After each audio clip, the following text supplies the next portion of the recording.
오늘 저는 자장을 맡고 있는 김종문이라고 합니다. 세상에 수리권 쟁점 에서 많이 연결되는데요. 일단 이런 과제가 나온 게 보니까 오늘 발표해 주시는 송명 박사님이 국가물관리위원회부터 해가지고 수리권 관련 한강수계 그 수탁 과제도 받고, 그다음 거기에 관해서 같이 한강수계에 있는 4개 연구기관, 강원연구원, 경기연구원, 충북연구원, 인천연구원 이렇게 해서 같이 또 연구를 하고 있고 해서 그런 차원에서 지금 연구하신 결과도 좀 발표도 하시고 그렇게 해주실 것 같고, 우리 또 이영근 박사님은 법과기술 대표이사로 계시고 우리나라 이렇게 수리권 관련해서 법적인 해석, 법적인 문제 이런 걸 그동안 많이 해오셨기 때문에 오늘 좋은 발제 또 주제 발표해 주실 것 같고, 그다음 나머지 토론 분들은 이따 토론 시간에 제가 다시 소개해 드릴게요. 그러면 지금부터 이번 수리권 쟁점하고 개선 방안에 관해서 시작하겠습니다. 제1주제는 우리나라 수리권의 법률적 해석으로 이영근 박사가 발표해 주시겠습니다. 네, 이 박사님 부탁합니다. 안녕하세요. 조금 전에 소개받은 법과기술의 이영근입니다.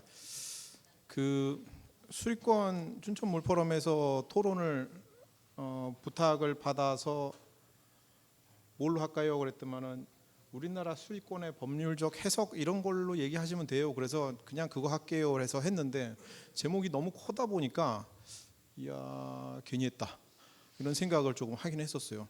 제목이 너무 큰 제목을 걸어놨습니다. 그리고 우리나라 수리권의 법률적 해석을 제가 오늘 짧은 시간에 얼마나 많은 걸 말씀드리겠습니다만은 이 춘천 이번 국제 물포럼의 그 타이틀이 수리권과 물배분이라는 점에서 저 개인적으로도 꼭 이런 내용은 한번 발표를 해보고 싶다라는 생각은 들었어요.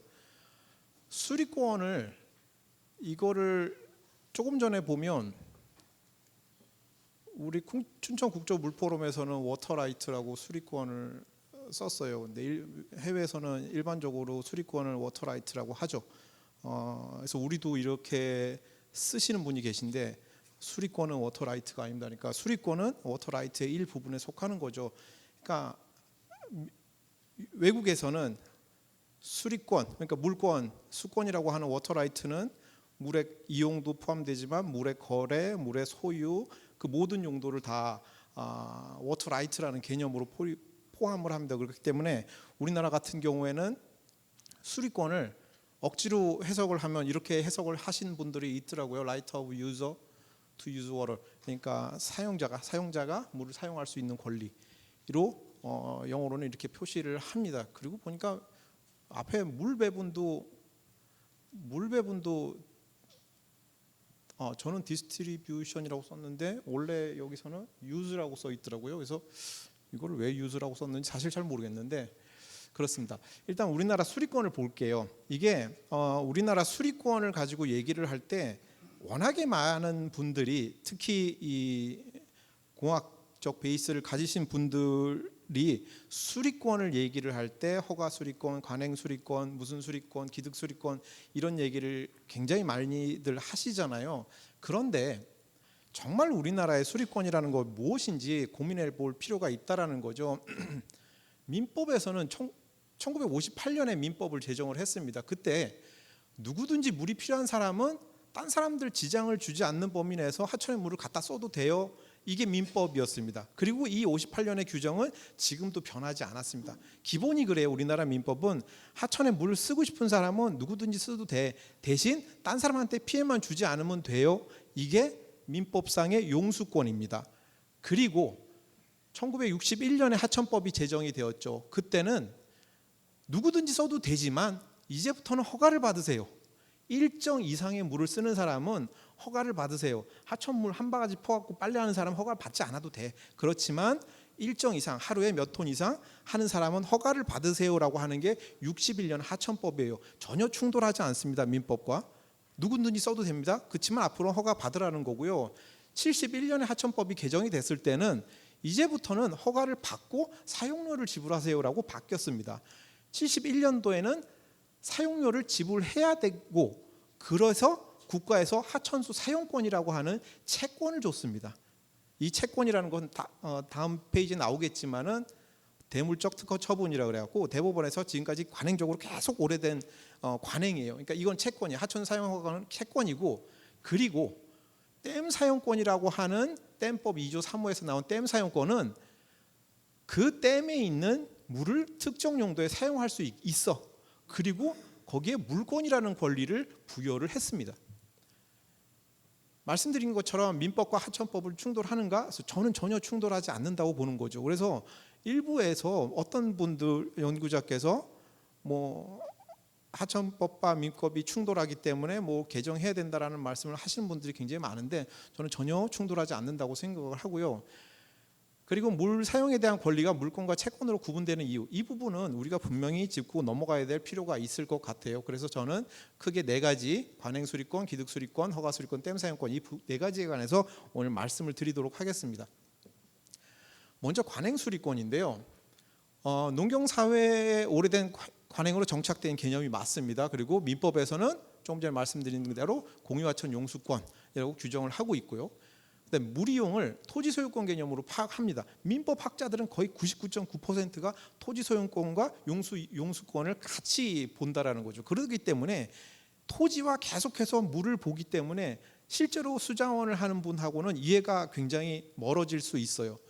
그리고 그래서 우리나라 관행수리권과 충돌하는지 고민해 볼 필요가 있고, 일반적으로 우리가 관행수리권에 대해서 가지고 있는 일반적인 오류입니다. 건국 이전부터 오랜 관행에 의해 확립된 관습으로서의 지위를 갖는다.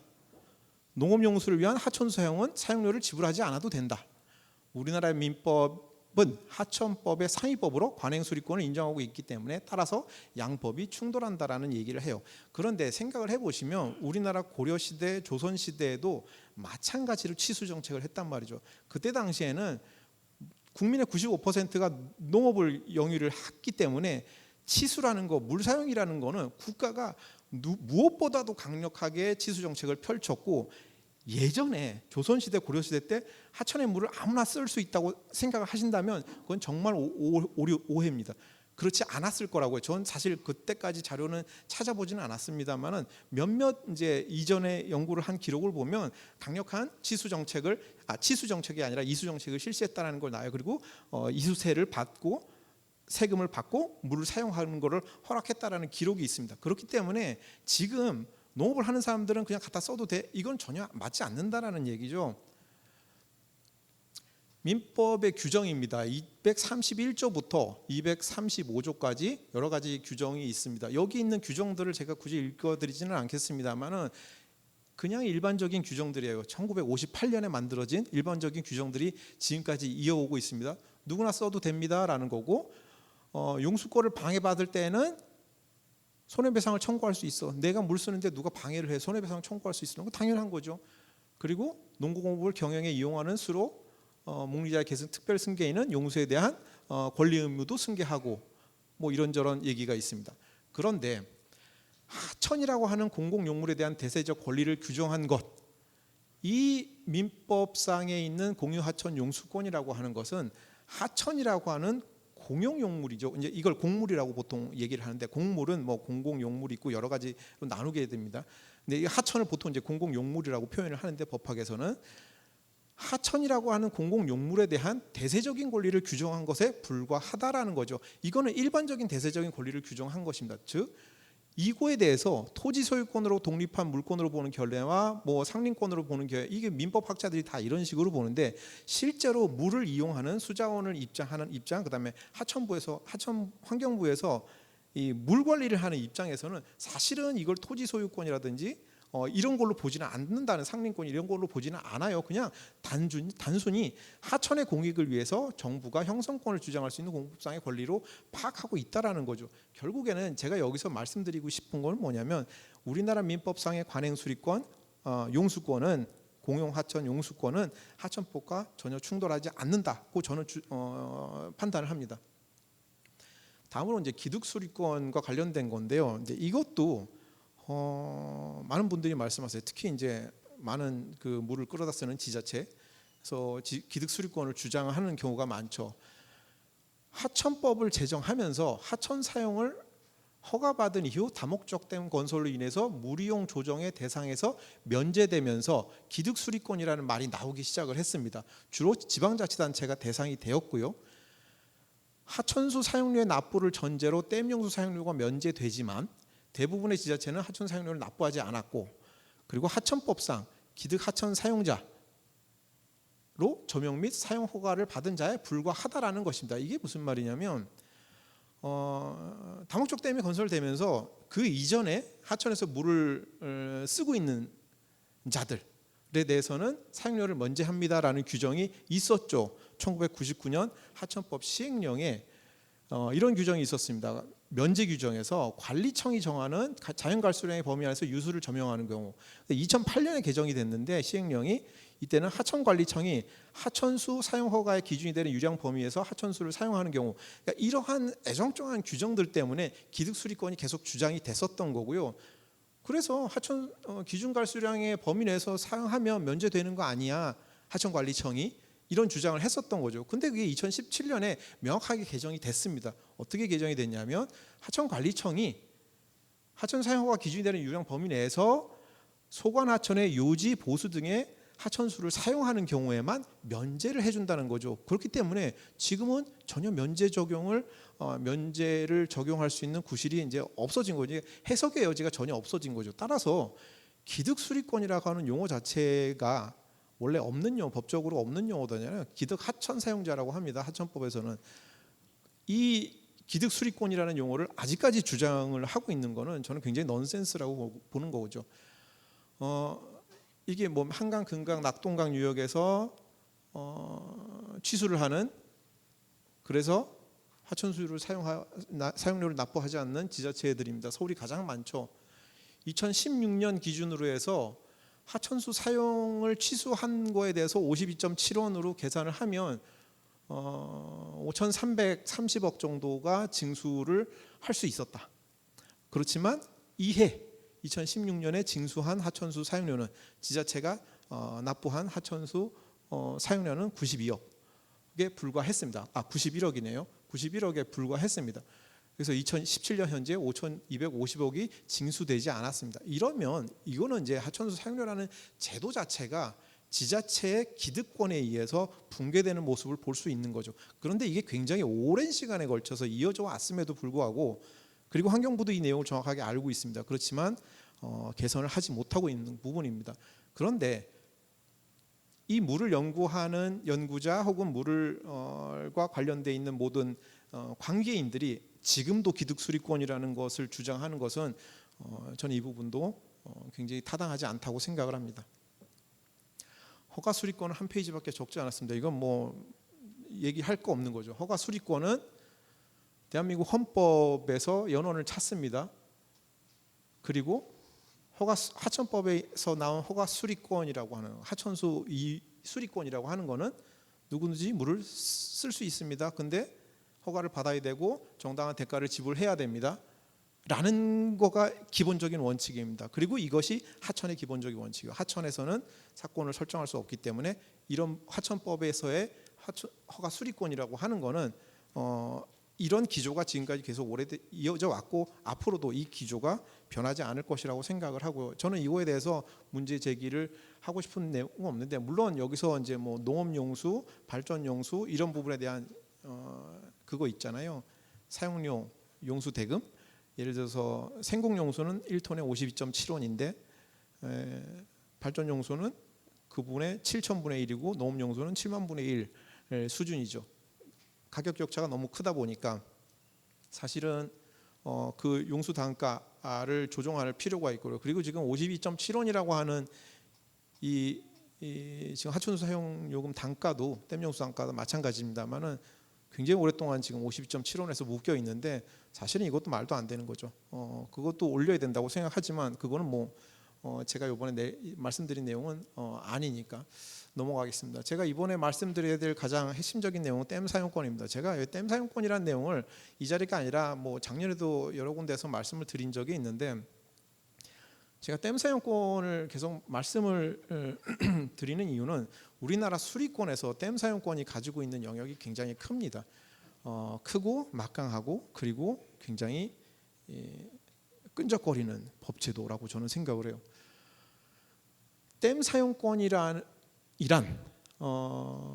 환경부 장관이 건설한 다목적 댐의 일정량의 저수를 일정한 지역에 확보하고 특정 용도에 사용할 수 있는 권리를 말한다. 그리고 댐 사용권은 물권으로 보며 이 법에 특별한 규정이 있는 경우를 제외하고는 부동산에 관한 규정을 준용한다. 그리고 또 세 번째죠. 댐 사용권은 등록부에 공시하고 저당권의 대상이 됩니다. 댐 사용권은 저당권의 대상이 되고요. 상속도 되고요. 법인의 합병 또는 그 밖에 포괄 승계도 가능하고 양도도 가능하고 체납 처분, 강제 집행, 저당권의 목적도 가능합니다. 댐 사용권은 이것처럼 보시는 것처럼 대단히 강력한 물권적 성격을 가지고 있습니다. 애초에 특정 다목적 댐법이라는 게 있었죠. 지금 댐건설 관리법 이전에 특정 다목적 댐법이라고 1966년에 제정이 됐습니다. 이때 댐 사용권이란 일정량의 저수를 일정 지역에 확보하는 권리라고 규정을 했었습니다. 댐 사용권이란 일정량의 저수를 일정 지역에 확보하는 것이 댐 사용권이야라고 규정을 했다가 1999년에 개정이 됐어요. 특정 다목적 댐은 한 30몇 년 동안 두 번인가밖에 개정이 안 됐어요. 그럼에도 불구하고 1999년에 아주 강력한 개정을 단행을 했습니다. 댐 사용권이란 일정량의 저수를 일정한 지역에 확보하는 권리, 이게 첫 번째 원래 있던 권리입니다. 그리고 이를 특정 용도에 사용할 수 있는 권리를 부여를 했습니다. 1999년에. 그리고 댐건설관리법이 이 조항을 그대로 승계를 했습니다. 댐 사용권의 성질을 규정한 29조는 댐 사용권을 물권으로 보며 부동산에 관한 규정을 준용한다는 처음에 1966년 법하고 지금하고 한 글자도 변하지 않았습니다.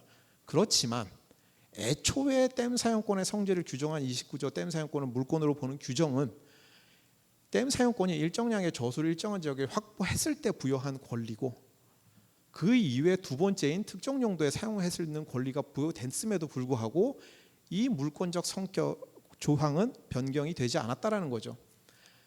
일본 별로 좋아하지 않으실 텐데 그럼에도 불구하고 일본을 적은 거는 1957년에 일본에서 특정 다목적 댐법이 만들어지고 그 이후에 9년 후에 우리나라에서 1966년에 특정 다목적 댐법을 제정을 했어요. 그래서 일본의 특정 다목적 댐법과 우리나라의 제정 특정 다목적 댐법이 보면 내용이 거의 비슷합니다. 이때 당시에는.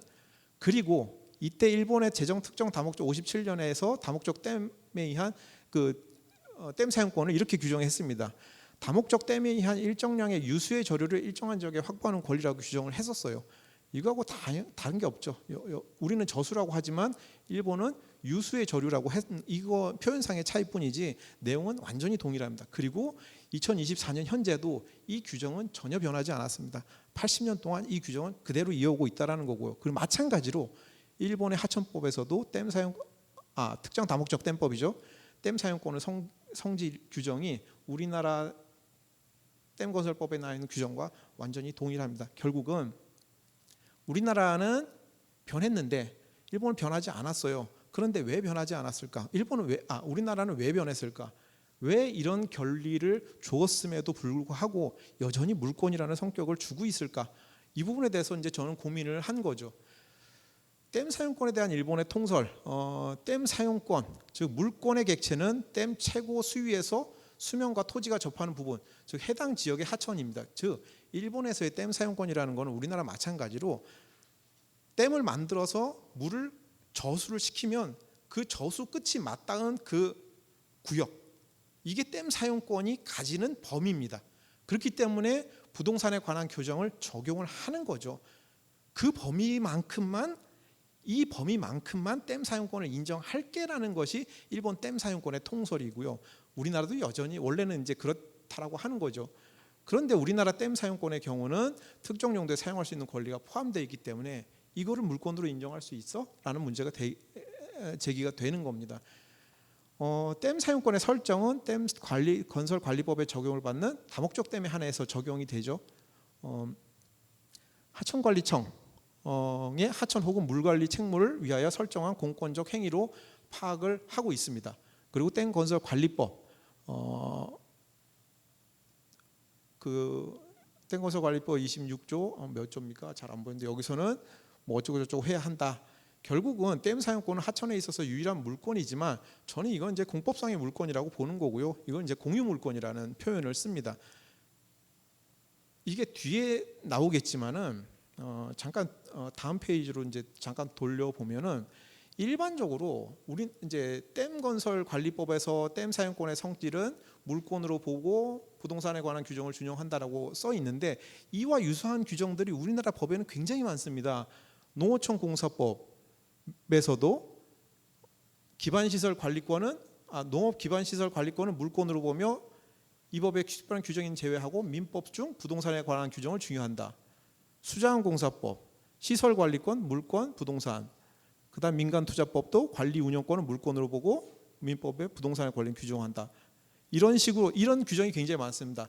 댐 건설 관리법에 있어서 차이점이 뭐냐면 민법 중 부동산에 관한 규정을 준용한다라고 하는 거는 사건적 성격의 물권을 말하는 거고요. 댐 건설 관리법에는 민법에 관한 민법 중이라는 말이 없기 때문에 공권이라고 하는 것이죠. 저는 이제 그렇게 생각을 해석을 합니다.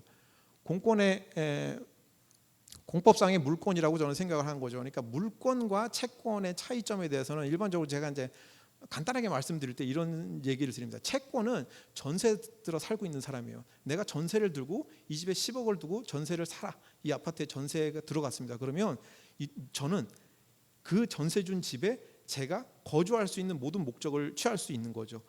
대세적 권리가 있는 권리입니다. 근데 물권은 그 집 10억짜리 전세집 소유자인 거예요. 이 사람은 그 내 집 안에서 용도 변경을 할 수 있고 내가 할 수 있는 걸 뭐든지 할 수 있어요. 전세자는 그렇게 할 수 없잖아요. 뭐 공사하려 그러면 나중에 원상 복구해야 되고 집주인한테 허락 받아야 되는 거고. 그 채권과 물권의 차이가 그렇다라는 거죠. 그런데 물권을 부여했다라는 것은 공법상의 물권에 지나지 않고 그 공법상의 물권도 저수를 일정 지역에 확보하는 권리에 한정돼야 된다라고 하는 것이죠.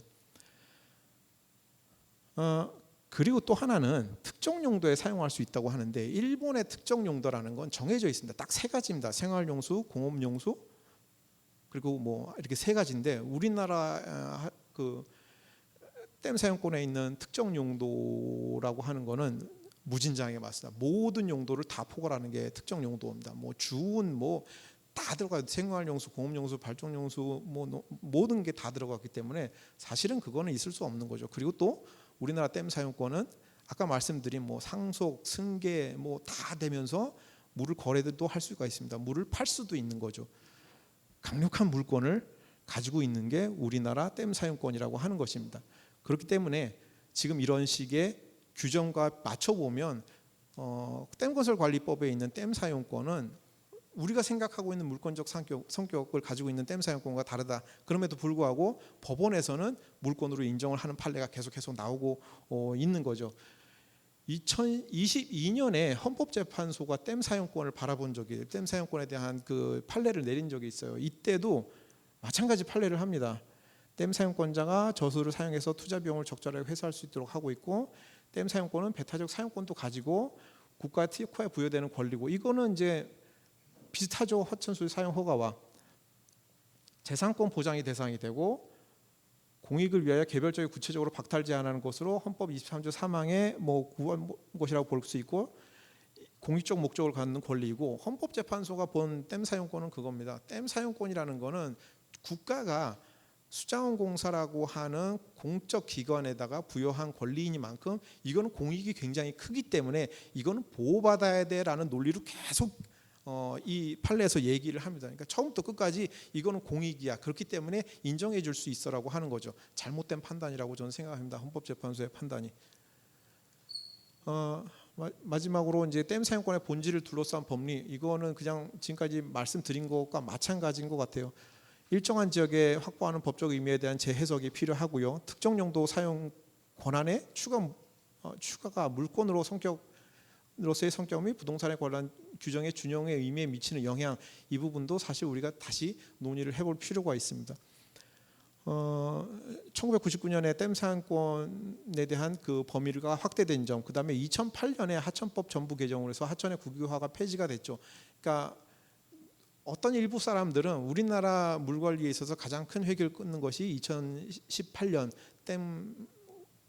댐이 아니라 물관리 기본법의 제정이라고 얘기를 하지만 저는 그렇지 않다고 보고요. 저는 2008년에 하천법 전부 개정이 우리나라 물 관리에서 가장 큰 획을 긋는 사건이라고 봅니다. 이때 국가가 하천의 국유를 폐지를 했습니다. 더 이상 하천은 국유가 아니야라고 명시적으로 하천법에서 폐기를 한 거죠. 그럼에도 불구하고 사실은 2008년에 이 규정이 하천법 전부 개정이 됐을 때 댐 사용권은 그때 폐지가 됐었어야 돼요. 왜냐하면 댐 사용권은 지금 하천에서 남아있는 유일한 물권입니다. 하천에서는 사권을 행사할 수가 없어요. 그러니까 여기서 제가 일본의 법을 이렇게 잠깐 했는데 일본 하천법 제2조 하천관리의 원칙에서 하천은 공공용물이며 그 보전, 이용, 기타 관리는 그 목적을 달성하기 위해서 적정하게 행해야 하고 하천의 하천수는 사건의 목적이 될 수 없다. 이렇게 규정을 하고 있죠. 우리나라도 비슷한 규정이 있습니다. 하천법 4조에 있죠. 하천의 기본 원칙에서 하천의 목적물, 건설 뭐라 그러죠? 그 공작물은 사건의 행사 대상이 될 수 없다라고 규정을 하고 있습니다. 그런데 하천수가 사건의 대상이 될 수 없다고 규정하고 있지 않았던 거죠. 이상하다고 저는 생각을 하는 거죠. 그래서는 안 된다라는 거예요. 그래서 결국은 이제 댐 사용권, 우리나라 수리권에서 댐 사용권을 어떻게 바라볼 것인가 하는 문제가 저는 여기서 이제 중요한 문제라고 보는데 기존에 있던 뭐 관행 수리권이라든지 기득 수리권이라든지 사실은 이 부분은 많은 분들이 오해 때문에 발생한 문제일 수 있습니다. 그리고 그거는 고칠 수 있는데요. 댐 사용권은 저는 정말 엉뚱하게 만들어진 조항이고 엉뚱하게 오랜 기간에 걸쳐서 지금까지 지속적으로 유지되어 왔던 조항이라고 생각을 해요. 그래서 앞으로는 이런 댐 사용권에 대한 저는 이건 폐지해야 된다고 생각합니다.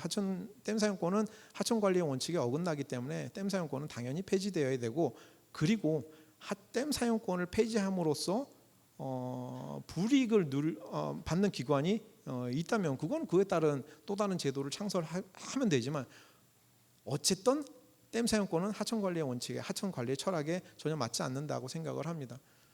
그리고 이제 기득 수리권에 대한 법적 의미라든지 관행 수리권과 같은 그런 논쟁도 이제 더 이상 필요 없다고 생각을 합니다. 네, 제 발표는 굉장히 많이 떠들었습니다. 여기까지입니다. 감사합니다.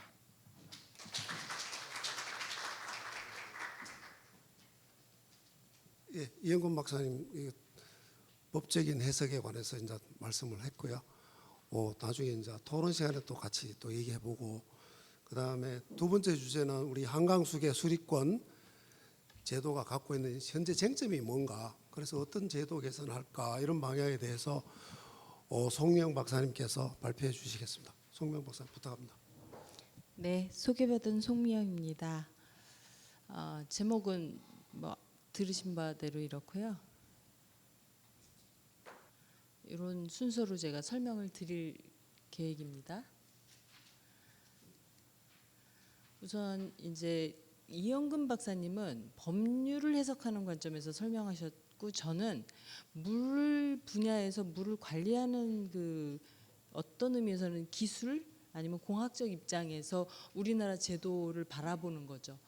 그래서 이제 저희가 여러 가지 변화가 있었는데 기본법을 하고 물관리 기본계획을 만들었다는 건 뭐냐면 이제 좀 물관리를 체계적으로 하고 통합적으로 해보자 하는 거였죠. 그래서 유용물관리 종합계획 만들었고 그 이후에 이제 원래 하려고 했던 거는 관련 법령과 법정계획의 정비를 하려고 그랬죠.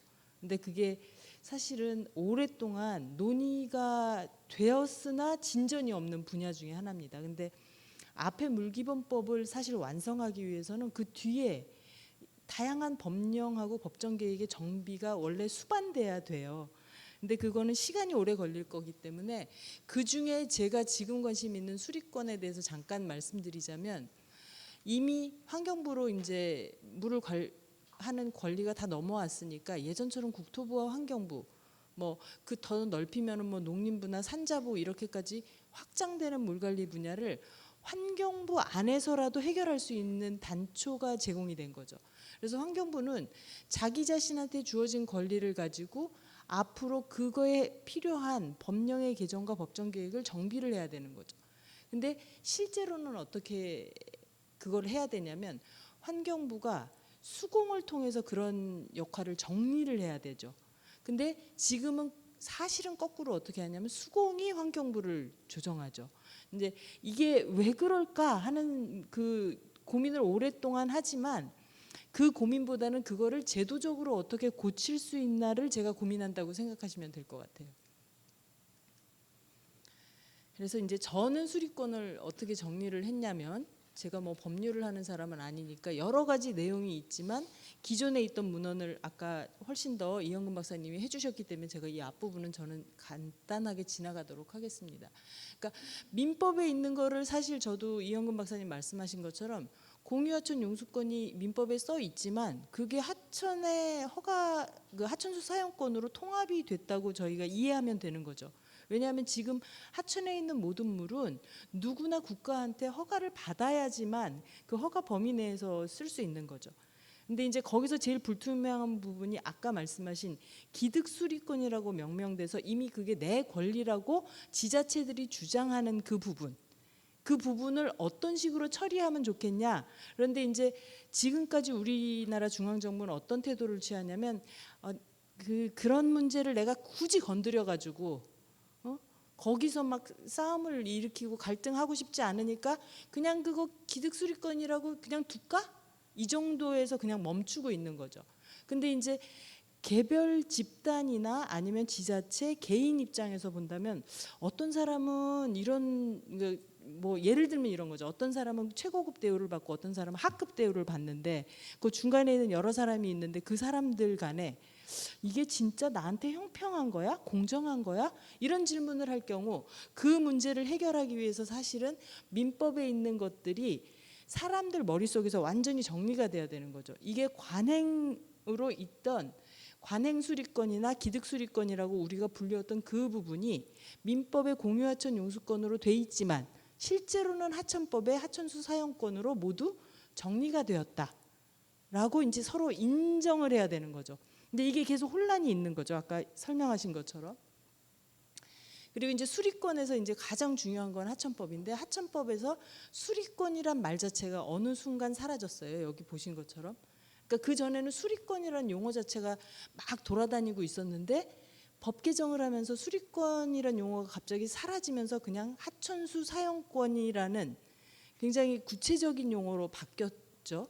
그래서 이제 그 내용 중에 다른 거는 다 아까 말씀하신 대로 괜찮은데 뭐가 문제냐면 하천수를 그럼 사용하는 사람이 하천수에 대한 권리만 있는 건데 만약에 하천수를 사용하려면은 하천 옆에 있는 점용시설을 설치를 하고 거기 뭐 취수도 하거나 뭐 정수도 하거나 이런 시설을 설치해야 되는데 시설 설치를 하는 권한이 우리나라는 하천법에서 그게 분리가 돼 있어요. 그러니까 물이 공공재이지만 하천에 어떤 시설을 설치할 때는 그 내용은 또 그 지자체의 권한으로 돼 있는 거죠.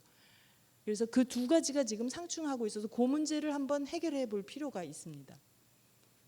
그리고 또 하나는 이제 하천법에서 하천수 사용은 허가 개념이다 명확하게 돼 있고 뭐 여러 가지 조항도 명확해요. 근데 뭐가 없냐면 지금 요즘 나타나는 것처럼 기후가 막 변동을 하고 그다음에 지역이나 시간적 개념에서 막 변동성이 되게 심할 때 그리고 앞으로 미래 세대가 과연 우리처럼 물을 쓸 수 있을까 이런 여러 가지 개념들 그다음에 수생태나 환경 뭐 그 하천 유지 용수나 뭐 환경 생태 용수라고 부르는 다양한 개념의 용수 개념 이런 것들을 아직 정비를 못한 거죠. 그래서 이 정비를 하자는 논의는 계속 있는데 이게 정리가 안 되는 중에 있습니다. 그리고 이제 땡걸성 관리법은 아까 이영근 박사님이 저보다 훨씬 더 그 법리적으로 해석을 해주셨기 때문에 그런데 이제 저희가 힘든 거는 뭐냐면 그 두 개의 상충점 하천법하고 댐법에서의 상충되는 부분을 해결해야 될 당사자가 환경부인데 환경부가 그거에 되게 생각보다 1번 굉장히 무지하기도 하고 2번 뭔가를 할 의지가 전혀 없는 거죠. 근데 그 두 가지를 뭔가 해결해야 될 그런 어떤 주체를 만들고 그 주체들이 조금씩 움직일 수 있도록 하는 그런 내용들이 저희한테 이제 필요한 거죠.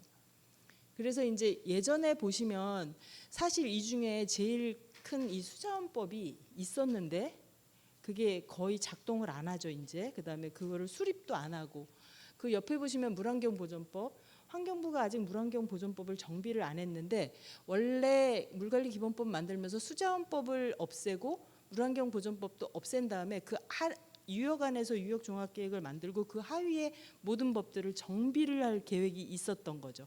이게 제가 말한 법정계획의 정비 관련한 건데 아직 진행이 안 됐어요. 그래서 진행이 안 됐기 때문에 지금 해야 될 일은 그럼 없어질 법들이라고 주장하는 분들도 있고 절대 못 없애겠다는 분들이 물론 있죠. 그렇지만 어떻게든 정리가 되겠죠. 그리고 나면 하천법, 지하수법, 그다음에 뭐 여기 있는 여러 가지 법들 중에 특히 하천법과 댐법의 관계를 정리하는 그런 과정의 수리권의 문제를 해결하려고 하는 거죠. 그래서 한강유역에서 이 쟁점을 보시면 이제 한강유역은 다른 데하고 다르게 요번에 우리 저기 포럼에서도 많이 나왔지만 그냥 다단계 댐으로 구성된, 그래서 우리가 진짜 하천이냐, 하천은 팔당댐 아래가 하천이고 그다음에 그 주요한 충주댐, 소양강댐부터 팔당댐 사이에 있는 그 구간만 하천이지 사실은 굉장히 많은 댐이 있어요. 근데 그 중에 반 정도는 수공이 관리하고 나머지 반은 지금은 한전이 관리하죠. 그러니까 그 어떤 의미에서 댐의 이름이 있어요. 그 일반 사람들은 이런 생각을 하지 않지만 법적으로는 이 댐은 발전용 댐, 요 댐은 다목적 댐 이렇게 이름이 붙어 있는 거죠. 근데 그 이름이 앞으로 꼭 있어야 될 이름인가에 대한 고민이 있는 거죠. 예를 들면 이전처럼 발전용 댐은 발전만 하고 다목적 댐은 용수만 이용한다 그러면 구분이 필요하겠죠. 근데 지금 이제 그 애매한 경계가 막 생기고 그 경계를 허무는 작업들이 생기고 있죠. 그게 각 기관에서 일어나고 있는 일인데 그럼 발전용 댐이 만약 다목적 댐이 된다면 그거는 이름을 다목적 댐이라고 붙이나? 아니면 발전 다목적 댐이라고 붙이나? 뭐 이런 고민이 있는 거죠. 그리고 이제 물을 쓰는 걸 보면 당연히 수도권에 사람이 정말 많기 때문에 생활용수를 제일 많이 쓰고요. 그다음에 농업용수, 공업용수죠. 지자체별로도 이렇게 허가가 나 있고 강원도 입장에서는 사실 물 문제가 물을 뭐 여러 차례 지금 설명했지만 물을 내가 다 가지고는 있지만 내가 물 사용할 수 있는 여건이 힘들고 돈은 되게 많이 쓰고 있고 그다음에 내가 경제적인 상황이 좋지 않아서 항상 부딪히는 것 같고 이런 느낌이 있고 그래서 아까 어떤 그 다른 세션에서도 나왔는데 뭐 청계천에 쓰는 물은 공짜로 쓸 수 있는데 왜 약수천에 쓰는 물은 돈 내야 돼? 이런 갈등이 있는 거고 경기도는 개발에 그 욕심을 버리지 않는 한 앞으로 계속 물이 필요하고 그 물을 필요하니까 계속해서 그 용수 공급 계획을 새로 수립해야 되고 그런 거하고 연관된 수리권의 개념에서 뭐 강원이나 충북 아니면 댐을 지금 관리하고 있는 수자원공사하고 협상을 해야 되는 거죠. 적극적인 협상을. 근데 어떤 의미에서 이제 경기도는 어떤 입장이냐면 어차피 개발할 거고 국가 산단이니까 나한테 물 주겠지. 그래도 입 다물고 있으면 물이 그냥 떨어지는 그런 게 경기도인 거죠.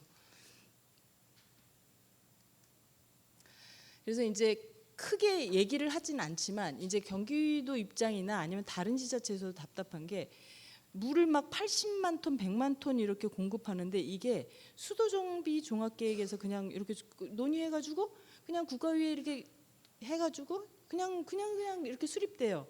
근데 그 이해 당사자나 어떤 사람들도 정확히 뭐 물수지가 얼마고 공급 가는 양이 얼마인데 그 정도 우리가 공급하면 적정한가? 그리고 그게 화천댐에서 보내준다고 그러는데 그게 화천댐 물인가? 뭐 이런 논의 오늘 하루 종일 들었던 그런 논의가 사람들의 마음속에 이렇게 뭐라고 할 수 없는 이런 논란을 야기해요. 그다음에 의구심을 자꾸 자극하죠. 저건 무슨 말일까? 그러면 화천댐에서 뭐 관로를 연결해가지고 용인까지 연결한다는 얘기인가? 근데 이제 잘 모르는 일반 사람들은 그런 식으로 생각하는 거죠. 근데 실제 내용을 보면 화천댐에서 원래 흘려보내던 물이 적정하다면 그걸 팔당에서 다 모아가지고 거기서 취수해서 용인에 보내겠다는 얘기거든요. 근데 이제 그거는 전문가들이나 하는 얘기지 일반 사람들은 그렇게 생각하지 않거든요. 그러니까 그런 것에 관련된 모든 문제들이 또 쓸데없는 논란을 야기하는 거죠. 그다음에 충북 같은 경우에는 충주댐이 있어서 굉장히 많은 용수를 쓸 수 있을 것 같지만 물론 우선순위에서 수도권에 항상 밀리죠. 서울이나 경기에 밀리니까 충북에서 물을 쓰고 있는 거를 계속 쓰고 있다고 하지만 나중에 계산을 해보면 여기는 막 100% 이상 쓰고 있는데 수공이 그 100% 이상 그 허가량을 인정해주지 않는 경우도 있어요. 장부 바꿔달라 그러면 장부 바꿔주면 되는데 장부를 안 바꿔주는 거죠. 그럼 이제 마음속으로 이런 거죠. 뭐가 안 돼서 나는 장부도 거짓말로 하고 있는 거야? 내 잘못도 아닌데 이런 생각을 또 충북에서는 하게 되는 거죠. 인천에서는 당연히 서울을 옆에 보고 있는데 서울은 52원 내고 있는데 나는 막 230원 막 이렇게 내고 있으면 갑자기 나도 서울처럼 여기 조금만 옮겨가지고 230원 안 내고 52원짜리 먹으면 안 되나 이런 생각을 하고 그다음에 내가 물 필요할 때마다 내 허가량도 좀 이렇게 신축적으로 해줬으면 좋겠는데 그게 되네 안 되네 가지고 자꾸 뭐라고 하니까 아 귀찮구나 이런 생각을 하게 되는 거죠. 근데 이제 이런 것들을 해소하기 위해서 사실은 이제 저희 그 연구팀이 여기 있는 연구팀들이 국가위 과제를 하고 있어요. 제일 큰 거는 수리권이라는 거를 새로 만들려고 해요. 왜냐하면 지금의 하천법에서 얘기하고 있는 하천수 사용권은 하천법의 테두리 안에서 사용권을 정의한 거죠. 그러면 뭐가 문제가 되냐면 하천수 외의 용수에 대한 것들이 또 어딘가에서 사각지대로 남아요. 그러니까 뭐 저수지, 지하수. 근데 이제 이게 다 다른 법에 의해서 또 관리가 되고 있죠. 근데 그거를 포괄하는 게 사실은 물관리 기본법인 거죠. 그래서 물관리 기본법에다가 수리권의 개념을 다시 넣어보자고 얘기를 하는 중이에요. 근데 물관리 기본법에 어떤 식으로 넣을지에 대한 논의를 지금 몇 달째 계속 하고 있는데 하천법에 있는 하천수 사용권으로 할지 아니면 수리권이라는 이름을 옛날 하천법에 있던 걸 살리는데 거기에 허가 개념을 넣어서 허가 수리권으로 할지 이렇게 두 가지로 좁혀주는 중이고 대부분의 국가위 위원들의 이렇게 의견을 들어보면 사용권이라고 하면서 하천수만을 하면 이게 하천수에 제한되니까 물관리 기본법에서 하는 거는 이제 수리권 개념으로 해가지고 허가를 넣은 허가 수리권이 훨씬 더 포괄적이고 개념이 명확하지 않냐 이런 논의를 하고 있는 중입니다. 그래서 수리권을 일단 정립을 하는데 이렇게 정립하는 이유는 뭐냐면 허가 수리권이라는 걸 일단 기본법에서 하고 개별법에서 수리권을 좀 정비할 여지를 기본권에서 테두리를 만들어주는 거죠. 그다음에 제도 정비를 할 때 지금 여기 제가 쓰기는 유역 기반의 물 이용 및 배분 원칙을 설정한다고 그랬어요. 읽어보시면 다 알 수 있는 내용인데 우리가 이렇게 하지 않는 이유가 있어요. 왜냐하면 생활용수, 제일 많이 쓰고 있는 생활용수를 쥐고 있는 게 수자원공사고 수자원공사는 공사의 입장에서 효율적인 물 배분을 할 뿐이죠. 근데 국가가 지금 생각해야 될 거는 뭐냐면 그럼 우리가 유역 개념으로 뭔가를 관리한다고 물관리 기본법이랑 물관리 일원화를 했는데 기본법에서 유역의 개념이 도대체 뭐야? 이런 거에 대한 논의가 저희가 사실 없었어요. 일기 때도 어떤 논의가 있었냐면 한강 권역이 한강 유역이야? 한강 수계야? 뭐 금강 권역은 또 뭐고 금강 유역은 뭐야? 근데 그 논의를 끝낸 게 지금 현재 유역물관리 종합계획에 있는 유역의 개념이에요. 한강 유역은 동해까지 포함해서 안성천까지 포함한 게 한강 유역이고 금강도 금강 전체 유역을 포함한 거 그다음에 낙동강, 영산강, 섬진강이죠. 영산강, 섬진강은 나중에 영산강하고 섬진강으로 나누어 보자는 얘기도 있어요. 제주는 제주도로 나눠 보자는 이런. 근데 그런 유역의 개념을 도입하려는 이유가 뭐냐면 지금 저희가 하고 있는 물의 배분 체계가 지나치게 생활용수 개념, 광역상수도 개념에 의존하다 보니 아까 용인 얘기가 나왔는데 용인에 물을 공급하려면 팔당댐 물을 퍼다가 안성천으로 버릴 거거든요. 그럼 이제 물을 갖다 쓰는 곳의 물량의 변동과 내가 버리는 곳의 물량의 변동과 질의 변동이 완전히 달라져요. 유역이. 그럼 이제 유역을 넘어서는 이런 결정은 누가 도대체 하는 거냐? 지금 현재는 수자원공사가 하죠. 환경부가 뒤에 있지만. 근데 그 수자원공사가 하는 결정이 유역 내에 유역 기반의 물 이용이나 배분의 원칙이 사실은 없는 거죠. 그 정도는 이제 앞으로 우리가 생각해 보고 그거를 국가위원회 정도에서는 좀 심각하게 한번 고려해 보자. 물을 나눠주지 않자는 게 아니고 내가 넘어갈 때는 이런 생각을 저는 하는 거죠. 한강에서 한강으로 갈 때의 비용과 한강에서 금강으로 갈 때 이렇게 유역을 넘어갈 때는 돈을 다르게 받을 수 있지 않나? 왜냐하면 우리 유역 안에서는 유역끼리에는 물순환을 그래도 최소한 유지할 수 있으니까. 근데 내가 만약 한강물을 낙동강이나 금강으로 보내게 된다던가 한강 내에서도 그 큰 바운더리에서 안성천으로 보낼 때는 가중 요금을 해볼 수 있지 않나? 이런 생각을 해보는 거죠. 왜 그러냐면 돈을 다르게 해야 사람들이 그 물의 가치를 인정하고 물을 조금이라도 더 수요 관리하고 아껴 쓰고 그다음에 재배분하는 관계에 있어서의 합리적인 선이 뭔지 원칙은 뭔지 기준은 뭔지 생각해 볼 거 아닙니까? 그래서 그런 차원에서 이런 내용을 저희가 제안 중에 있습니다. 그리고 또 하나는 이제 국가 계획에 보면 건전한 물순환 한다고 돼 있어요. 근데 건전한 물순환이 정말 어려운 과제 중에 하나입니다. 왜냐하면 제가 지금 말씀드린 것처럼 이미 광역이라는 체제에 의해서 유역 간의 물 배분이 유역을 따라서 흐르지 않아요. 아예 그냥 광역 성수도 간을 따라서 흐르고 있잖아요. 그럼 그거를 다시 건전하게 물순환 시키려면 뭘 제일 바꿔야 되냐면 기존의 관행적으로 해온 제도의 운영 방식을 바꿔야 되죠. 근데 그거를 바꾸기 위해서 수리권을 어떤 식으로 조정할지에 대한 논의를 하자는 거죠. 그래서 제일 이제 제가 아까 말씀드린 것처럼 수리권을 일단 개념적으로 물기본법에 정의를 하고 그다음에 이제 아침에도 나왔었는데 아까 세션에도 나왔었는데 굉장히 극한 가뭄이 왔을 때 그러면은 그 물을 공급할 여력이 우리가 부족할 수가 있잖아요. 그럴 때 부족한 그 여력은 누가 어떻게 감당할 것이냐. 국가가 강제 배분해 줄까? 아니면 같이 비율을 낮춰가지고 내가 허가량 똑같이 받은 거를 같이 감축해 나갈까? 뭐 이런 새로운 제도들이 필요한 거죠. 근데 지금은 어떻게 하냐면 물 부족하면 어디부터 단수할까? 이렇게 시작하는 거죠. 근데 이제 저희가 이제 이 과제를 통해서 하는 거는 실제로 이 내용에는 제가 보여드리지 못했지만 실제 허가량 중에 50%밖에 실제로 쓰고 있지 않아요. 그러니까 나머지 50%는 실제로 물은 하천에는 남아요. 그렇지만 국가가 관리하는 장부상에는 물이 없어요. 0이에요. 그러니까 수도정비 계획에 보면 더 이상 줄 생공용수가 빵으로 돼 있기 때문에 하천댐까지 올라간 거죠. 근데 이제 저희는 이런 제안을 하는 거죠. 장부를 한번 흔들어 보지. 장부가 50%는 약간 유동적일 수 있는데 그 50%를 흔들어서 장부를 새로 작성하면 안 돼? 근데 이렇게 얘기하면은 이런 얘기를 하시는 분들이 있죠. 그 농업용수 문제는 또 어떻게 할 거야? 근데 농업용수 얘기는 요거보다는 차치하고 생공만으로도 전체 중에 아예 100% 90% 이렇게 쓰는 데가 매우 제한적이고 대부분 기껏해야 60%만 써요. 그럼 60%를 쓰니까 40%를 장부를 흔들어서 조정하면 용인의 80만 톤이 왜 안 나와? 이런 얘기를 하는 거죠.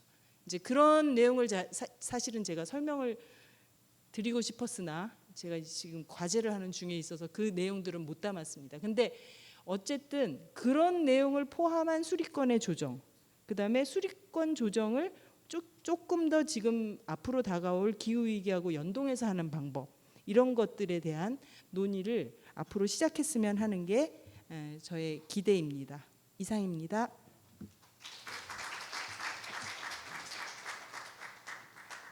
네, 송 박사님 수고하셨습니다. 오늘 발표하신 두 분이 아주 시간을 잘 맞춰주셔가지고 한 10분간 저희들 휴식을 취할 수 있겠습니다. 2시에 다시 시작하도록 하겠습니다. 고맙습니다. 자, 그러면은 주제 발표 잘 들었고요. 두 분 고생 많이 하셨고 오늘 토론자 원래 5분인데요. 한 분은 뭐 오늘 참석을 못하신 것 같습니다.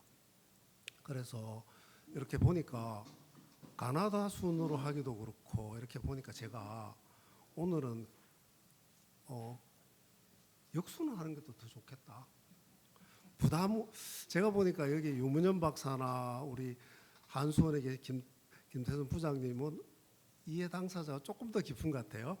그리고 우리 최동진 박사님 같은 경우에나 우리 윤태현 교수님은 학교에 계시고 개인 사업하시니까 편하게 먼저 말씀을 하실 수 있을 것 같아서 역순으로 하겠습니다. 오늘 먼저 해주실 분은 우리 최동진 국토환경연구소장님한테 부탁드리겠습니다.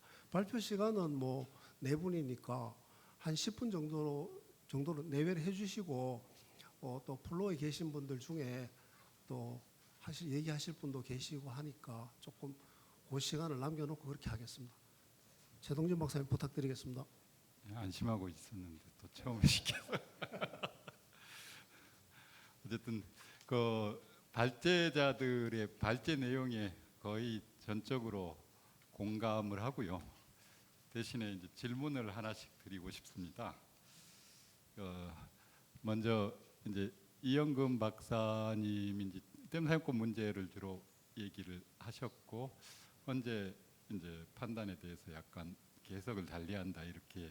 근데 저도 거기에 공감하는 바가 있습니다. 근데 이제 실제 관련 이제 댐법하고 하천법 같은 거를 바람직한 방향으로 개정을 해야 될 텐데 제가 보기에는 이게 정부 입법으로 해결될 문제가 아닌 것 같고 지금 국회 상태를 보더라도 누가 의지를 갖고 이것들을 개선할 수 있는 그 의원이나 이런 주체가 있는 것도 아닌 것 같아요. 이런 경우에 실제 현 정책적인 관점이 봤을 때 실제로 어떤 스텝을 밟아가지고 어떤 절차를 밟아가지고 이 문제를 해결할 수 있을 건가. 뭐 전문가라고 그냥 이렇게 방향만 얘기하고 이렇게 하면 될 건가, 아니면은 현실적으로 뭔가 좀 댐 사용권 자체가 문제가 있으면은 이제 헌법 소원이라도 해가지고 다른 절차를 밟아야 되는 건가 하는, 현실적으로 정책적으로 현실적으로 어떻게 이거를 어떤 절차로 이렇게 가면 좋을 건지 이런 고민을 좀 말씀해 주시면 좋을 것 같고요. 그리고 이제 송명 박사님 같은 경우도 비슷하게 이제 제한 제도를 하셨는데 같은 얘기입니다. 주로 이제 갈등과 관련된 문제들이 이제 가장 이제 물 관리에 중요한 역할을 차지하고 있는 K워터하고 많이 관계가 있는데 이제 이런 여러 수리권 제도를 이렇게 개선하고 할 때 저는 중요한 게 어떤 이제 큰 전환을 할 때 중요한 거는 정책적인 수용성, 갈등을 어떻게 해결하고 합의를 이뤄낼 건가 하는 게 중요하다고 봅니다. 지금 이제 기후 변화 같은 경우도 이제 특히 에너지 전환할 때 공기업들이 상당히 이제 석탄화력 발전소 폐쇄하면서 이제 일부 사업들이 좌초되면서 생기는 여러 문제들이 국가적인 현안으로 되고 있거든요.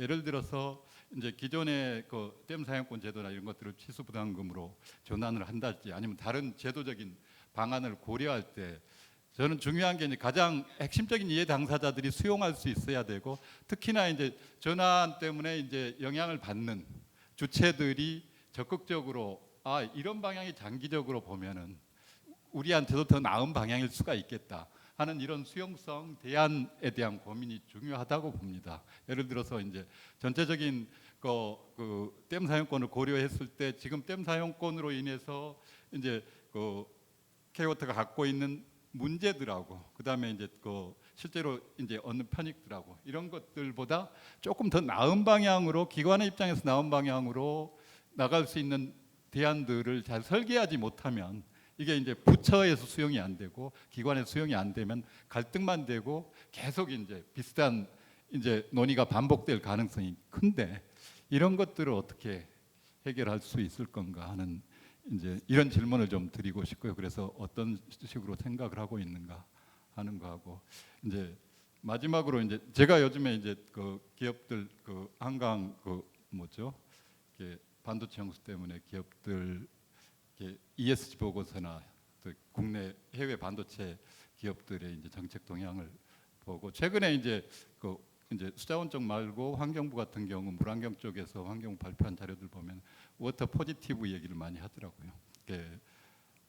그러니까 탄소 중립처럼 우리가 배출하는 만큼 흡수원 만들고 해서 결국은 넷제로를 만들겠다 얘기를 하는데 이제 글로벌 기업들이 다 요즘 이제 인텔이나 이런 데 내세우는 것들이 우리가 물을 쓰고 영향을 주면 사실 그만큼의 깨끗한 물을 어디선가 더 돌려주고 하천 영향보다 더 나은 이런 영향들을 어디에선가 하겠다 이런 목표들을 많이 세우거든요.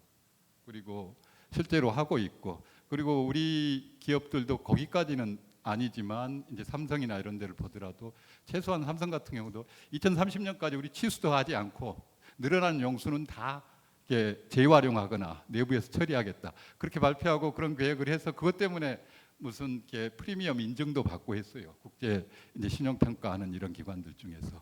그래서 어쨌든 이게 앞으로의 물 관리 추세는 아마 그렇게 되지 않을까. 실제로 이렇게 계속 공급을 더 늘리고 하는 방식이 아니고 제한된 용수에서 어떻게 하면 더 이렇게 최대한 줄여가지고 취수를 하고 나머지는 다 물순환 자연적인 물순환에 돌려줄 건가. 그리고 저는 그런 면에서 강원도가 기회가 있다고 봅니다. 아까 이제 여러 가지 인천 강원도에 물이 필요한 지역들 많다고 그러는데 정부 재원이 아니고 이제 기업의 사회적 책임이나 이런 게 정책들 때문에 그런 수요들을 기업들이 수용할 수 있는 이런 시대가 열리지 않을까. 그래서 우리가 물 공급의 관점, 수리권의 관점도 이제 그런 것들을 도입을 해야 되고 정책적인 관점에서 그래서 이렇게 수자원을 확보해야 되고 뭐 이제 추가적으로 이제 부담을 더 줘야 되고 하는 이런 시대는 같지 않나. 최소한 이제 그런 방향은 벗어나지 않을까 이런 생각을 좀 하고 있습니다. 이런 정도로 이 토론을 마치겠습니다. 네, 최성준 목사님 수고하셨습니다. 그러면 질문하신 것들은 다 하고 그렇게 모아서 그렇게 할게요. 다음으로는 우리 아주대학교 법학전문대학교 교수이신 윤태영 교수님 부탁드리겠습니다. 예, 안녕하세요. 예, 아주대에서 근무하고 있는 윤태용이라고 합니다.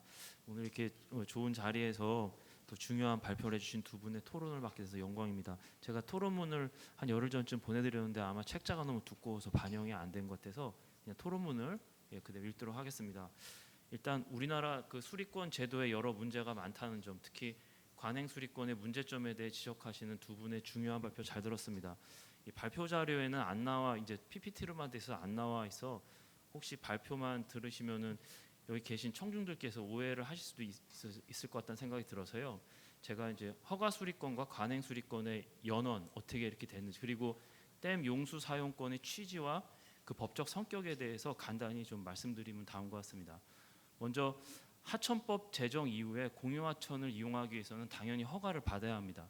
여기에서 이제 기존부터 있던 민법의 공유하천 용수권에 대한 규정들이 이제 하천법의 허가 수리권 조항과 충돌을 하게 되는데요. 이 점과 관련해서 하천 및 공유수면 관리법의 제정 공포 전에 관습적으로 이미 취득한 용수권을 제외하고 그 법률들이 공포 시행 후에 취득한 것에 관하여는 하천관리청의 허가를 필요로 한다는 견해가 주를 이루고 있습니다. 그 이유가 신법 우선 및 특별법 우선의 원칙에 따라 하천법 조항이 민법 조항에 우선한다고 해석하고 있고요. 대법원 판결도 하천법의 공포 시행 전에 성립한 용수권은 허가가 필요 없다 판시하면서 반대 해석에 의하면 이제 이거는 이제 대법원에서 판결이 이미 수차례 나왔는데요. 그 반대 해석에 의하면은 하천법 시행 후에 새로이 취득하는 용수권은 허가가 필요하다 이런 주장 때문입니다. 당연히 이제 하천법에서 허가를 받지 않는 한 관행 수리권의 성립을 정당화하는 예전의 농경 사회에서의 관습은 더 이상 존재할 수 없게 되어 적어도 이제 예전과 같은 관행 수리권의 성립은 하천법 이후에는 인정될 수 없다고 봅니다.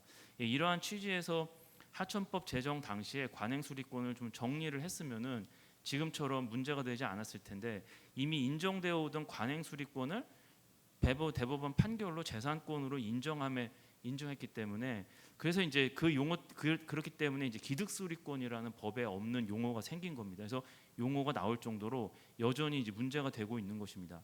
더구나 이제 아까 송미영 연구위원님께서 님의 발표 중에 나오지만은 공유하천 용수권은 구민법, 그러니까 일본 걸 빌려 의용민법이죠. 의용민법상에는 규정이 없었는데 오랜 세월 동안 관습적으로 형성된 권리로서 판례에 의해 인정되어 온 권리를 우리 민법에서 공유하천 용수권이라는 민법상 권리로 규정하게 된 것입니다. 한편 댐 사용권은 다목적 댐 건설을 위한 비용 부담의 형평성을 도모하기 위하여 당연히 댐을 안 짓겠죠. 돈을 자기가 내고서 물권을 인정을 안 해주면은. 그래서 수익자 부담의 원칙을 적용하여 다목적 댐의 건설로 혜택을 보는 자에게 댐 건설비의 일부를 부담하도록 한 대신에 그 대가로 일정량의 댐 저수를 사용할 수 있는 권리를 부여하는 제도입니다. 전 세계 모든 나라가 다 물권으로 인정을 하고 있고요. 댐 건설비를 투자한 만큼 댐 저수를 사용할 권리를 부여하는 것이기 때문에 하천수 사용의 수리권과 댐 용수 사용의 수리권이 대상만 다를 뿐 그 법적 성질이 다른 것은 아니라고 할 수 있습니다. 전체적으로는 두 분 발표자분의 취지에는 공감하지만 토론자의 소임을 다하기 위하여 발표 내용 중 몇 부분만 말씀드리고자 합니다. 먼저 그 이용근 대표이사님의 2페이지를 보면은 하천수 사용 허가권은 채권이라고 하시고 계시는데 제가 알기로는 법 해석상 그렇게 해석하는 분은 안 계신 것 같습니다.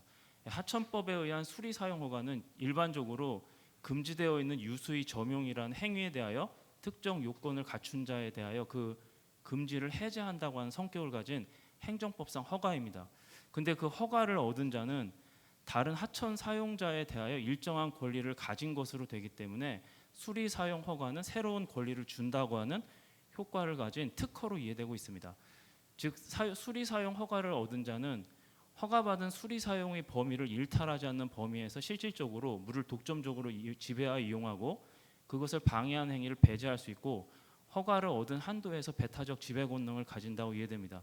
따라서 허가 수리권자는 물권적 효력을 가지므로 상류에서의 새로운 취수나 오염물질 배출 등으로 인해 수리 사용에 방해된 때에는 그 중지나 손해배상을 청구할 수 있습니다. 관행 수리권과 취수는 동일한데 오히려 관행 수리권에는 물권적 권리를 인정하고 허가 수리권에는 채권을 인정한다는 것은 좀 제가 보기엔 이상한 것 같습니다. 더구나 채권은 상대방에게 이행을 청구하는 권리로 수리권은 허가를 받아 본인이 취소하는 것이지 국가에게 이행을 청구하는 것도 좀 이상해서요. 그리고 한편 일본법에서도 말씀하셨는데 제가 이제 교토대학에서 예전부터 2001년부터 물에 대해서 공부하고 최근에는 이제 뭐 말해도 이렇게 뭐 논문을 써도 뭐 바뀌지도 않을 거라서 잘 다른 분야에 이제 제가 관심을 받고 있지만 허가 수리권과 댐 용수권에 대해서 제가 공부한 바에 따르면 전부 이제 일본도 독점적 물권을 부여하고 있습니다. 또한 이제 물의 이용을 토지 소유권의 개념으로 파악하는 민법학자가 다수라고 하셨는데 이 부분도 이 민법 전공자인 제가 알기로는 민법학자들은 민법상 수리권에 대하여 세 가지 견해. 첫 번째 독립한 재산권, 물권이라는 견해하고요. 두 번째 상린권이라는 견해하고 세 번째 지역권이라는 견해로 나누어 이 세 가지로만 나누는데 첫 번째 독립재산권설은 민법에서 규정하고 있는 공유하천 용수권을 토지 소유권과 독립한 별개의 재산권 내지 물권으로 본다는 견해하고요. 두 번째 상린권설은 공유하천 용수권이 토지 소유자 사이의 물 사용에 대한 조절을 위하여 인정된 토지 소유권에 부종하는 권리라고 보는 견해입니다. 세 번째 지역권설은 공유하천 용수권이 물, 이제 특히 흐르는 물 자체인 유수인데요. 이거를 직접 지배할 배타적으로 농공업의 목적에 이용하는 것을 그 내용으로 합니다. 이렇게 학설은 수리권과 토지 소유권과의 관계에서 독립성이 인정될 것인지 여부의 견해가 나뉘는 것이지 소유권의 개념과는 좀 다른 것 같습니다. 독립재산권설은 용수권이 토지 소유권으로부터 독립된 재산권이라는 견해인데 반하여 상린권설은 이웃 토지 소유자 간의 용수 조절을 위하여 인정된 일종의 상린권이라는 견해이고 나아가 지역권설은 물권으로 보기 위한 이론을 구성을 한 것입니다. 마지막으로 이제 송미영 연구위원님 발표 8페이지에 공유하천 용수권과 관행수리권의 관계에 대해서는 제가 부연 설명드리고 싶은 부분이 있습니다. 앞에서도 말씀드렸지만 공유하천 용수권은 하천에 대해서만 오랫동안 판례로 인정되어 온 것을 규정한 것뿐이고 관행수리권의 내용이 모두 성문화된 것은 아니고 민법 제234조에 의해 관습으로 남아 있습니다. 따라서 공유하천 용수권과 관행수리권을 별개로 파악하시는 분도 계시고 아울러 수리권을 지역권의 일종으로 파악하시는 분 가운데는 용수지역권에 관한 제297조도 중요한 근거조문으로 파악하는 견해도 있습니다.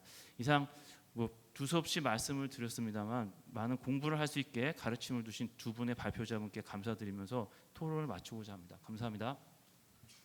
윤태영 교수님, 뭐 제가 법적인 해석은 전혀 할 수 없는 지금 상당히 이제 견해를 이렇게 차분하게 말씀해 주셨고 그런 설도 있고 이런 것 같습니다. 그래서 저도 많이 공부를 한 것 같고요. 그다음에는 우리 유문현 박사님. 네. 유문현 박사님은 그 수자원공사 물정책연구소의 경제분석팀장이고 이런 하천 물 관련 제도 이런 쪽을 많이 그동안 하고 있었기 때문에 오늘 여러 가지 듣고 보신 것에 대해서 좀 토론을 좀 부탁드리겠습니다. 네, 오늘 두 분의 발표 잘 들었고요. 수리권 오늘 여기 그 춘천 물포럼 주제가 수리권과 물 배분 이렇게 되어 있어서 이게 좀 시사하는 바가 있겠다라는 생각이 좀 들었습니다. 결국은 이제 우리가 수리권을 논한다. 지금 이제 여기 이 세션은 수리권 얘기를 좀 논하는 자리이긴 한데 왜 수리권에 대해서 이렇게 연구를 하고 관심을 갖는가를 좀 생각을 해보면은 결국 이제 물 배분을 해야 될 텐데 그 물 배분이 좀 뭔가 원칙적으로 뭔가 기준을 갖고 한번 해보자라는 생각에서 이런 그 세션이 구성된 것 같고 이런 점에서 이제 두 분의 발표가 있었던 것 같습니다. 그런데 앞에서 우리 그 윤태영 교수님께서 이제 그 법에 대해서 굉장히 좀 그 자세하게 말씀을 해주셨는데 저도 간단하게 그 댐 사용권이라고 하는 것 자체가 일반 지금 그 말씀하시는 것처럼 이렇게 다른 수리권하고 뭔가 믹싱할 수 있는 그런 걸로 지금 말씀을 좀 하시는 것 같은데 이게 이제 댐 사용권이라고 하는 건 앞에서 설명해 주셨던 것처럼 우리가 이런 걸 한번 생각해 보면 좋겠습니다. 권리는 어떻게 얻을 수 있는가? 우리가 어떤 권리를 얻는다고 할 때 예를 들어서 어떤 집에 대해서 내가 이 집에 대한 권리를 그러니까 재산권이나 이런 거겠죠. 그런 걸 얻는다고 할 때 어떻게 얻을 수 있는가? 무엇을 근거로 해서 이거를 내가 내 권리를 얻을 수 있는가? 일반적으로는 어떤 자기 노력이라든지 자기 비용이라든지 어떤 그러니까 여기에서는 이제 그 헌법에서는 이제 자기 기여분이라고 하는 그런 어떤 그 개념들이 좀 있는 것 같습니다. 그러니까 자기 기여분 앞에 이제 그 댐 건설을 위해서 비용을 지불하고 이런 어떤 노력들 그런 기여분들에 대한 그 권리 그러니까 그런 걸 통해서 이제 그 권리를 얻는 걸로 보기 때문에 결국 댐 사용권도 이런 측면에서 보면은 이제 그 헌법상에서 보호받는 재산권으로서 지금 그 성격을 가지고 있다고 보이고 그런 재산권적 성격 때문에 이제 그 물을 그 특정 목적으로 판매할 수 있고 또 아까 그 다른 데로 이렇게 남겨줄 수 있고 이제 이런 처분 권한을 가지고 있다 이렇게 보여집니다. 그래서 우리가 좀 이제 이런 특히 앞에서 우리 그 김종훈 박사님께서 이 세션 시작하기 전에 이게 지금 이제 국가물관리위원회에서 그 수리권에 대한 연구를 하는 과정에서 나오는 거라고 하시니까 조금 더 국가물관리위원회라고 하는 거는 어쨌든 우리나라의 공식력 있는 물위원회 중에서 가장 높은 상위 기관이고 거기서 나오는 보고서라고 하는 거는 굉장히 좀 파급력이 있다고 생각이 듭니다. 그래서 그런 측면에서 볼 때 조금 더 자세하게 이런 그 성격이라든지 또는 여기서 나온 보고서가 혹시 다른 거에 대한 좀 오류가 없는지를 한 번 더 리뷰를 해보시는 게 좀 좋지 않을까라는 생각이 일단 먼저 들고요. 그다음에 이제 두 번째로는 우리가 이제 수리권 조정을 하려고 하면은 수리권이 지금 현재 문제가 없다는 건 아니고 앞에 기둥 물량이라든지 이런 것들을 말씀을 많이 해주셨는데 실은 이게 문제가 있다고 하더라도 지금 현재 문제가 있어요. 문제가 있기 때문에 뭔가 조정을 해야 되는데 뭔가 문제를 조정할 때는 어쨌든 거기서 서로 당사자 이해관계자들이 굉장히 많이 존재합니다. 그게 본인이 이득을 보고 있든 손해가 보고 있든 이런 그 이해관계자가 굉장히 많이 존재하고 특히 이런 수리권이라고 하는 것은 물을 사용할 수 있는 권리, 그러니까 물을 이용할 수 있는 권리죠. 이제 소유보다는 이런 권리를 갖고 지금 현재 그 물에 대해서 어느 정도 계속 활용을 하면서 이제 그 사용하는 그런 지자체들이라든지 주체들이 굉장히 많기 때문에 이런 것들을 조정을 하려고 한다 보면 굉장히 갈등이 지금보다 더 첨예하게 일어날 가능성이 있습니다. 그래서 그런 부분들도 좀 이 갈등적인 부분들 그래서 이 많은 이해 관계자들하고 좀 많은 소통을 통해 가지고 서로 간에 혹시 이제 그 조금 더 그 교집합을 이룰 수 있는 부분은 없는지 이런 것들을 좀 접근을 해보시는 게 좋을 것 같다는 생각이 들고요. 그 다음에 저는 앞에 그 소개해 주셨던 것처럼 전 정책연구소에서 실은 저는 베이스가 법은 아니고 경제학입니다. 그래서 경제학에서는 대표적으로 이 물 배분을 하기 위해서는 이제 제일 좋은 거는 그 사람이 그만큼의 물의 가치가 높은 사람은 더 많은 비용을 내고 또 좀 적게 가치가 낮은 사람은 그거보다 비용이 좀 높으면 안 쓰게 되고 이제 이런 어떤 가격 메커니즘을 많이 활용을 하거든요. 그래서 우리나라도 조금 이 물에 대해서 어떤 권한과 의무를 부여를 할 때 저는 좀 그 유상 사용 원칙, 그러니까는 근본적으로 어떤 자기가 얻는 베니핏만큼에 대해서 이제 지불을 하고 그 지불한 것이 충분하게 그 가치를 반영할 수 있는 페이 투고, 그러니까 뭔가 지불을 할 때 그 물을 사용할 수 있는 어떤 그런 권한을 그렇게 주는 방식으로 정립을 하는 것이 좋겠다라는 생각이 일단 듭니다. 그리고 오늘 말씀 여기 발표를 들으면서 또 한 가지 조금 제가 이 물 쪽에서 연구를 하면서 많이 좀 답답했던 것들 중에 하나는 항상 지금까지는 물 분야를 연구를 하면 항상 물 공급, 그러니까 물 지금 있는 이런 우리가 수리권 얘기, 물 배분 얘기 하는 이유가 실은 물이 아주 많다 그러면 뭐 이런 얘기 안 할 겁니다. 근데 물이 이제 점점 부족해지고 뭐 기후 변화로 부족해지든 물 수요가 늘어나서 부족해지든 간에 물이 부족해지기 때문에 이제 물을 어떻게 누가 사용할 건지 이런 거에 대한 갈등이 일어나는 거거든요. 그래서 그런 측면에서 볼 때는 우리가 지금까지는 물을 어떻게 이렇게 배분할 거냐 이제 이런 쪽으로 조금 관심을 많이 가졌다면은 이제 앞으로는 물 수요 관리는 또 어떻게 할 거냐 이런 쪽으로 조금 더 많은 초점이 있었으면 좋겠다라는 생각이 듭니다. 그래서 제가 뭐 다른 토론회나 뭐 이런 토론회뿐만 아니고 다른 토론회 가서도 이런 얘기를 많이 말씀을 드리는데 옛날과 다르게 우리나라의 생활 패턴도 많이 바뀌었고 이제 주거 패턴도 많이 바뀌었고 또 공업 용수도 패턴이 많이 바뀌었습니다. 그래서 그런 수요 패턴이 많이 바뀔 때 과연 이제 우리의 이 수요자들에 대해서 과연 그런 물 수요 관리는 어떻게 해줄 것이냐 이런 것들에 대해서 연구가 조금 더 많이 필요하겠다라는 생각이 들고요. 마지막으로는 우리가 수리권 조정을 하게 되면은 이게 반드시 요금이나 재정이나 이런 재원의 문제 또는 어떤 비용 지불의 문제까지 같이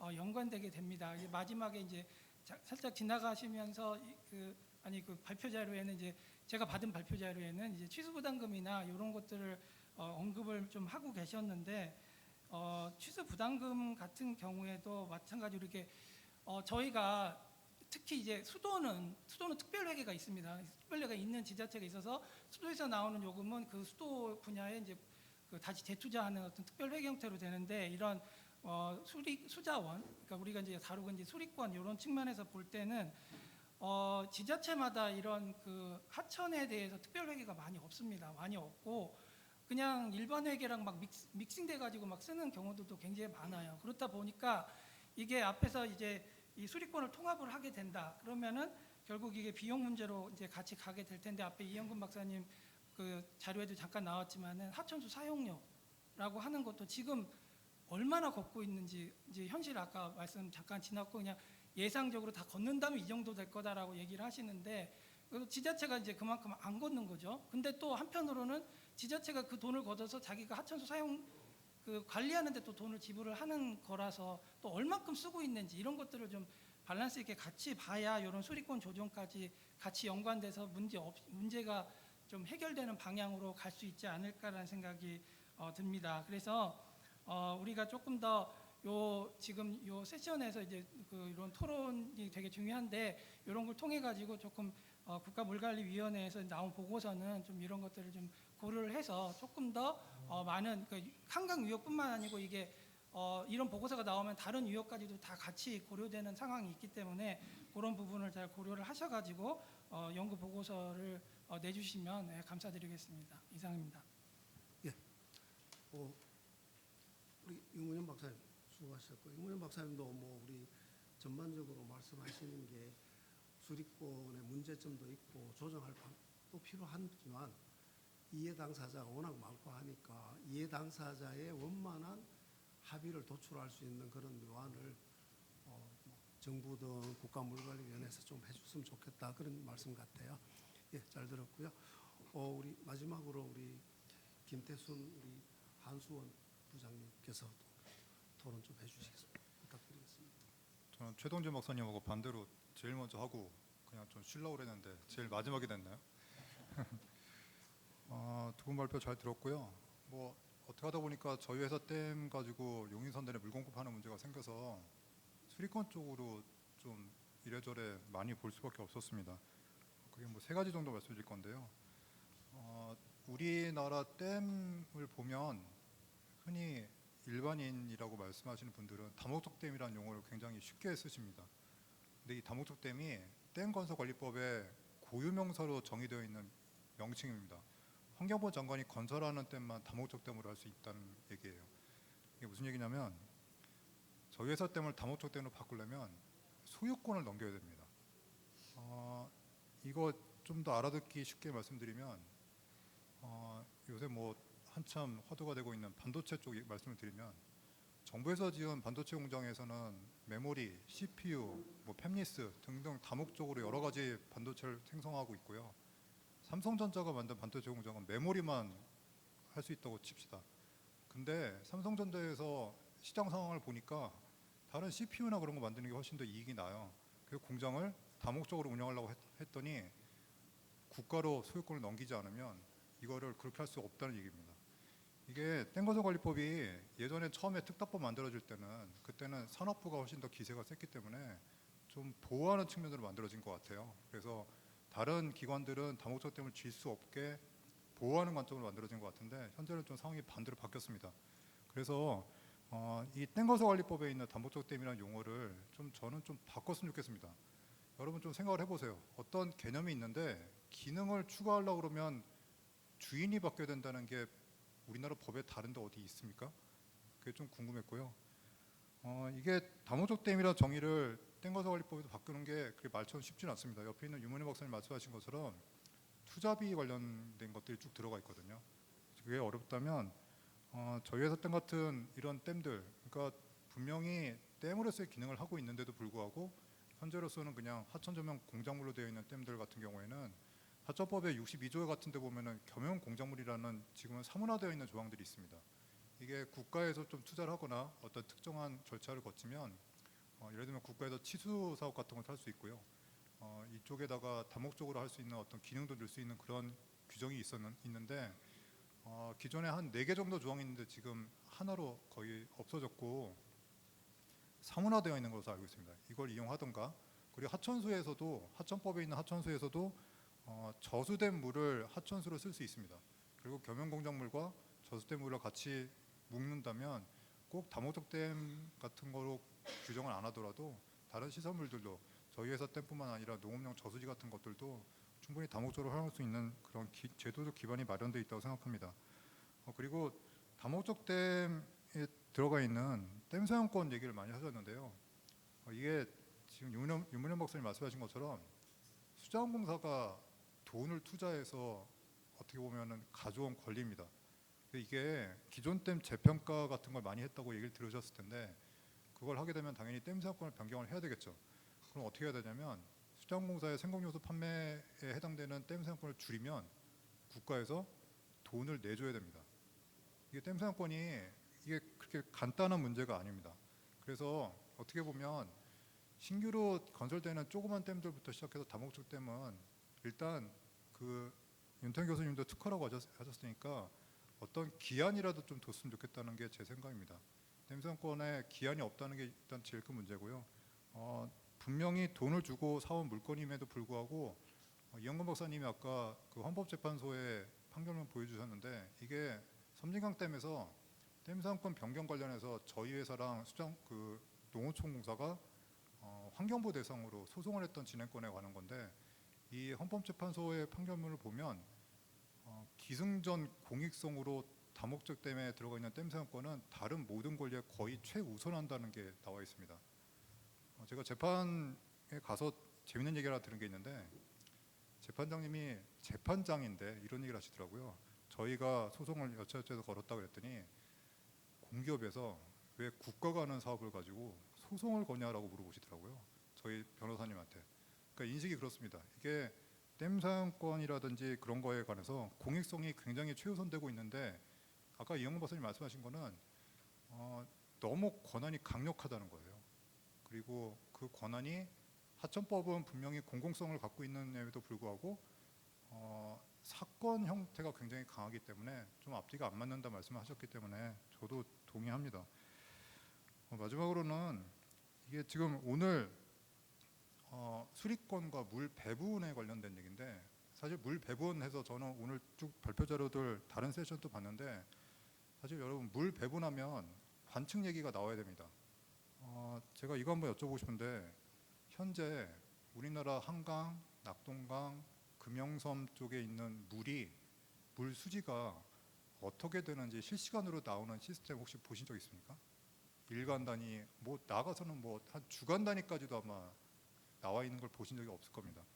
물이 어떻게 공급되고 있는지, 광역상수도에서는 물을 어디로 어떻게 보내고 있는지, 그리고 회기수 같은 건 어떻게 되고 있는지. 물론 잘 아시겠지만 정확하지 않습니다. 그걸 모아봤자 의미 없는 데이터가 될 수도 있지만 이거 모으는 거 기술적으로 그렇게 어려운 거 아닙니다. 한 1년 정도 투자하고 데이터 잘 모아서 한 10억 정도 들이면 한강우수통제소라든지 다른 기관에서 웹페이지 정도 만들어 갖고 보여줄 수 있습니다. 제가 이 말씀을 왜 드리냐면 그 물 흐름을 보게 되면 그러면 그 이후에 권리 얘기가 나올 겁니다. 어디가 물이 모자라니까 남는 곳에서는 어떻게 보낼 건지, 그리고 그 물 이용해서 어떻게 물 같은 거 거래를 할 수가 있는 건지, 부족한 곳은 어딘지, 그런 것들이 쭉 나올 것 같습니다. 우리나라의 하천수 허가 제도가 좀 하천에 보시면 물 많이 흐르고 있는데 물 항상 없다고 그러잖아요. 그게 왜 그러냐면 우리나라의 하천수 허가는 기준 갈수량을 기준으로 합니다. 갈수량이라는 게 아시다시피 1년에 355일 이상은 350일인가 정도 이상은 그 물보다 하천에 물이 많이 흐르는 겁니다. 거꾸로 말하면 최소량입니다. 최소량을 가지고 하천수를 허가 내주고 있습니다. 무슨 얘기냐면 최소량보다 물이 많이 흐르면 그 물은 남는 물이라는 뜻입니다. 그래서 그런 허가제도 하에서 하천수가 운영되고 있기 때문에 현재 하천에 흐르는 물이 얼마인지가 굉장히 중요할 수밖에 없습니다. 실제로 남부지방에 22년에 섬진강 유역에 굉장히 큰 가뭄이 들었는데요. 그때 어떻게 운영을 했냐면 송정지점이라고 섬진강 하구 쪽에 유량 관측하는 수위 유량 관계를 갖고 있는 관측소가 하나 있었습니다. 거기에 제가 정확히 숫자는 기억이 안 나는데 특정 유량보다 하천수가 많으면 상류에 있는 섬진강 주암댐에서 방류를 좀 줄였습니다. 왜냐하면 하천수가 많이 있으니까 충분히 취수가 된다고 봤었죠. 그리고 그 유량보다 떨어지면 섬진강 주암댐에서 방류를 했습니다. 이거 거의 일간 단위로 운영했거든요. 우리나라에 있는 그 물 배분에 관한 문제들을 많이 얘기하시는데 22년에 이게 작동을 했다는 얘기는 실제로 현재 갖고 있는 관측만 가지고도 충분히 물 배분을 할 수 있다는 얘기입니다. 다만 문제는 그때 정부에서 환경부나 수자공사나 저희 회사는 다 모여서 그냥 데이터 보고 결정을 했다는 거죠. 이게 실시간으로 그런 데이터들이 일간 정도 데이터라도 모이기 시작하면 아마 여기 계신 연구자분들이나 다른 분들이 할 수 있는 일이 굉장히 많을 겁니다. 환경부는 물론 곤혹스럽겠죠. 그 데이터가 보이기 시작하면은 이때까지 얘기했던 것들 중에 예를 들면 뭐 물이 부족하다, 물이 남는다 그런 얘기하기가 굉장히 어려울 겁니다. 다만 이게 제가 비슷한 시스템을 한번 구축해 본 적이 있는데 그렇게 어렵지도 않고요.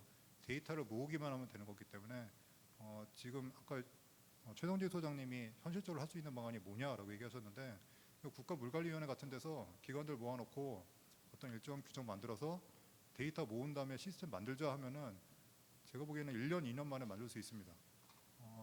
이런 시스템이 있으면 수리권뿐만 아니라 나아가서는 물 배분에 관련해서도 굉장히 큰 진일보가 될 수 있을 거라고 생각합니다. 이상입니다. 예, 우리 부장님 현장에서 많이 이제 경험하시고 하신 또 우리 수자원공사와 또 다른 발전댐에서 이렇게 생각하시는 측면에서 많이 말씀을 해주셨습니다. 제가 뭐 여기서 구체적으로 뭐 이렇게 좀 얘기할 수는 없고요.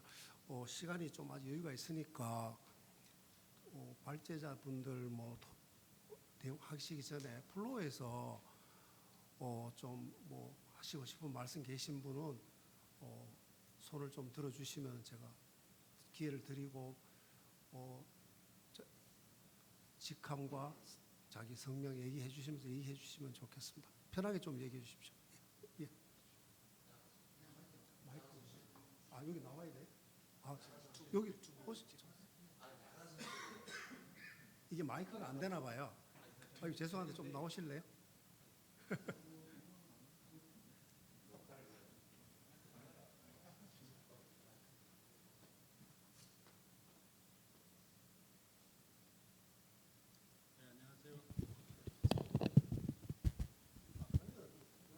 네, 안녕하십니까.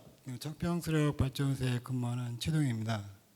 제가 이러한 섹션을 많이 당해봤거든요. 근데 여기 특히 이제 연구하시는 박사님, 그다음에 여기 토론하시는 분들 좋은 아이디어, 그다음에 좋은 의견을 많이 하세요. 근데 이거 올해가 2024년이잖아요. 여기 끝나면 다 종료가 되더라고요.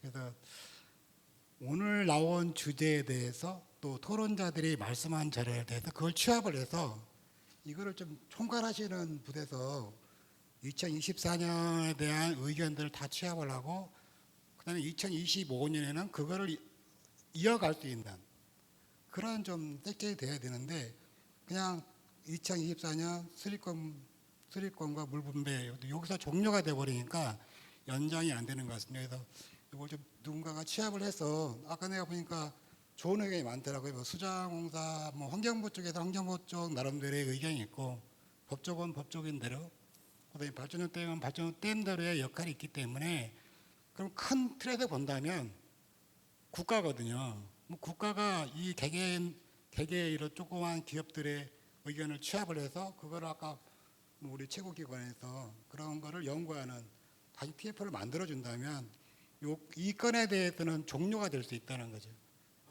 그래서 그런 쪽으로 좀 유도를 했으면 좋겠다라고 말씀드립니다.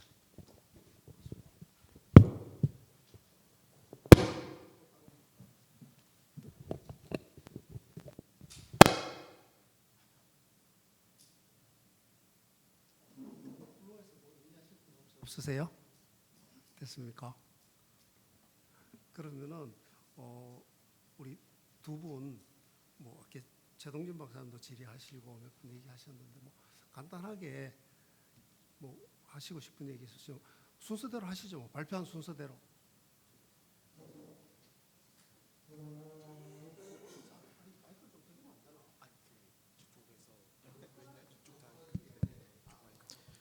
최동진 박사님께서 하신 질문은 답변을 하라는 질문인지 아니면 그냥 뭐지? 그런 느낌이 들긴 드는데 그렇죠. 문제 제기만 해놓고 해결책을 마련해야 되지 않느냐, 그거는 사실은 당연한 건데요. 근데 저도 20년 가까이 이 수리권 분야, 물쪽 분야에 계속 있다 보니까 문제 제기조차 하지 않더라. 문제 제기라도 일단 해보자라는 거고요. 작년인가 제가 요 비슷한 걸로 댐 사용권 갖고 한번 수자학회에선가 발표를 하면서 그때는 제가 호기롭게 그렇게 얘기를 한 적이 있거든요. 제가 이거 한 5년 정도 시간 들여서 개인적으로 헌법소원을 한번 진행을 해서 이 문제를 꼭 해결해 보겠다 그랬는데 시간이 가면 갈수록 그게 얼마나 터무니없는 아집이었던지 느꼈고요. 이게 5년이 아니라 10년 이상 걸릴 수 있겠다라는 생각이 들었습니다. 그 윤태영 교수님 말씀하신 내용도 사실은 저는 조금 약간 의아한데요. 이게 뭐냐면 제가 20년 가까이 이 수자원 하신 분들 속에서 일을 하다 보니까 이게 사고가 약간 좀 공학적으로 이렇게 찍 넘어가는, 그럴 수는 없는데 이게 공학하시는 분들 요즘 발표를 하시는 거 들어보면 이해가 돼요. 제가 처음에는 정말 한마디도 못 알아들었거든요. 근데 지금 한 20년을 들어보니까 무슨 얘기를 하는지 이제 이해가 가는데, 요새는 이제 법학 하시는 쪽에 가서 얘기를 들어보면 저분이 무슨 얘기를 하시는 건지 이해를 못할 때가 있는 게, 이게 그래요. 정말로 저는 법학을 한 사람이 수자원 분야에 20년을 몸담다 보니까 이게 뭐라 그러지, 이 정체성의 분리라 그러나, 아무튼 이 인간이 이게 이중성이 됐다 그러나 분명한 벽이 있습니다. 그러니까 같은 문제를 놓고 보더라도 법학을 하시는 분하고 이 수자원 하시는 분들이 보는 시각이 분명히 차이가 있는데요. 저는 이제 가능하면 그 중간을 보려고 노력을 하는 거죠. 노력을 하는데 사실 오늘 저는 윤태영 교수님 의견이 굉장히 고맙고 아주 좋게 잘 들었는데 조금 하나 더 넘어가서 생각해 볼 여지도 있습니다라는 이렇게 말씀드려 사실 굉장히 건방진데 워낙에 이쪽 사람들하고 얘기하고 있다 보니까 그런 생각이 조금 들긴 들었고요. 유문현 박사님 같은 경우는 오늘 나오실 줄은 제가 몰랐다가 아까 전에 보고 알았는데 아니 저 양반 왜 왔지? 꼭 안 좋은 얘기 할 때만 저 사람이 앉아 있더라고요. 저 유문현 박사님이.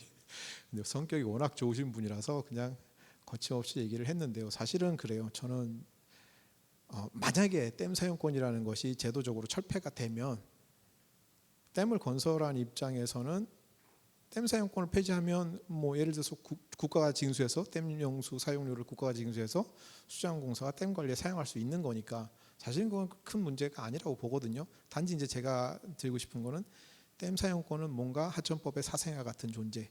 이거는 뭔가 이상해라는 게 제 머릿속에 끊임없이 남아 있다 보니까 이런 말씀을 드린 거고요. 그래서 말씀을 드렸습니다. 김대순 박사님은 말씀을 꼭 저렇게 무섭게 해가지고 한마디 한마디를 저 양반 뭐 피도 찔러도 피도 안 날 것 같기는 한데 뭐 반박을 하면 또 나중에 또 뭐라고 전화 오겠지 또 그게 아닙니다 이렇게 전화 올 것 같아서 반박 안 하는데 판단은 참 항상 냉철하게 내리시는 분 같습니다. 네, 제 말씀 이 정도입니다. 감사합니다.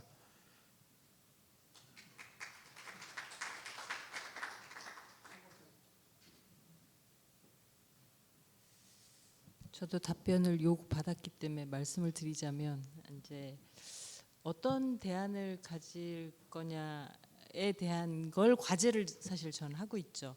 그 과제의 가장 핵심은 이제 제가 우선 설명을 드리자면 사람들의 마음속에 그 물의 이용과 배분의 종합적인 주체가 뭐냐를 수리권이라는 이름으로 한번 정리해 보려고 하는 거죠. 그리고 그걸 기본법에 넣어보려고 하는 거예요. 그래서 원래 이제 저희가 물관리 기본법 처음에 만든 초안을 돌아가서 보면 그때에 사실 이 물에 대한 정의하고 뭐 수리권의 내용, 그다음에 취수부담금 이런 게 다 있었어요 초안에.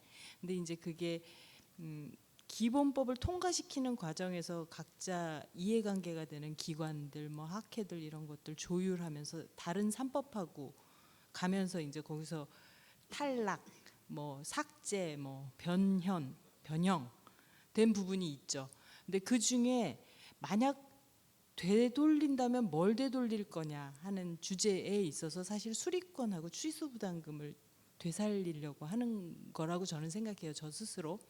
근데 이제 수리권을 지금 이제 저희 연구진이 한 거의 2년 동안 얘기하면서 내린 결론은 사람들이 그냥 이게 하천수 사용권이라고 하는 거를 쓰자고 하면 그걸 쓸까? 아니면 이걸 수리권이라고 받아들이겠다면 그냥 수리권이라고 쓸까? 그 이름은 중요치 않다고 생각을 했어요.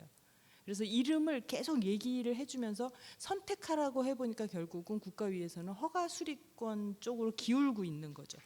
그래서 아마 기본법에 허가 수리권이라는 이름을 넣을 수 있을 것 같아요.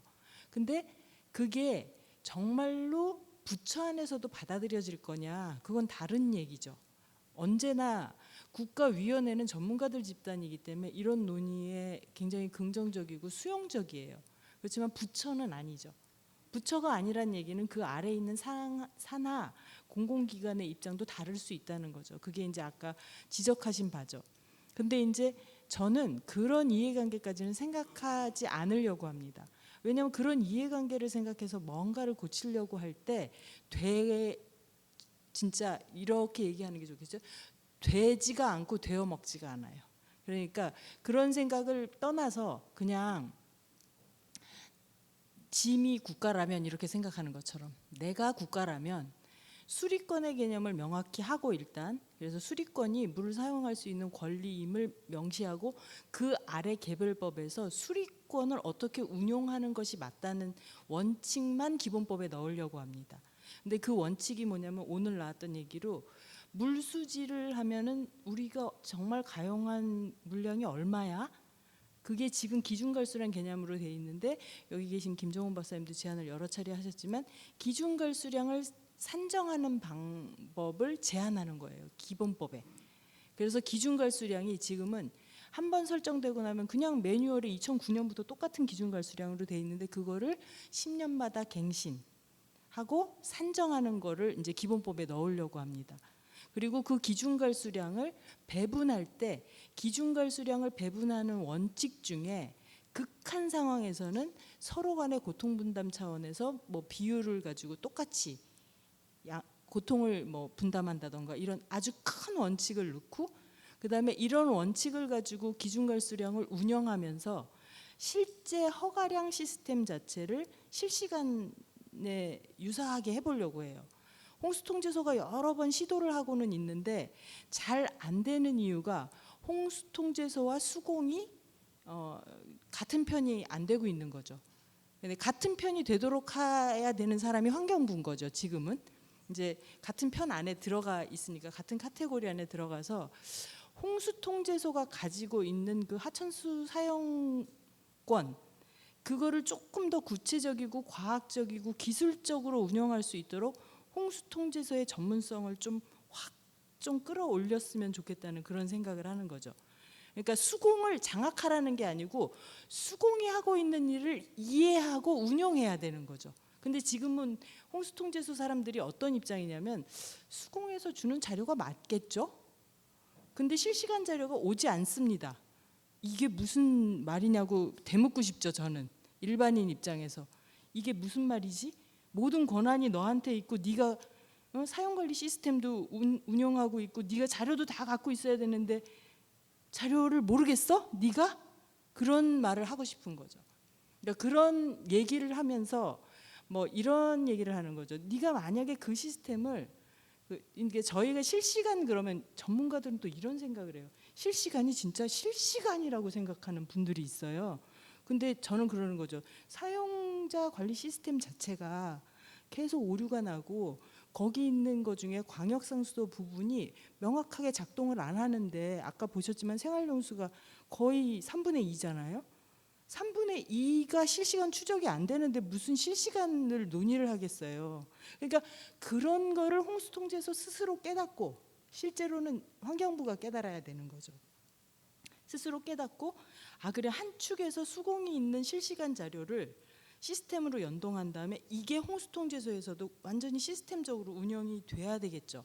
그러고 나면 아까 말한 기준갈수량 잣대를 갖다 대고 나면 이 두 개가 같이 연동하면서 뭔가를 할 수 있겠죠. 그다음에 그 실질적인 운영 조직을 좀 키워야죠.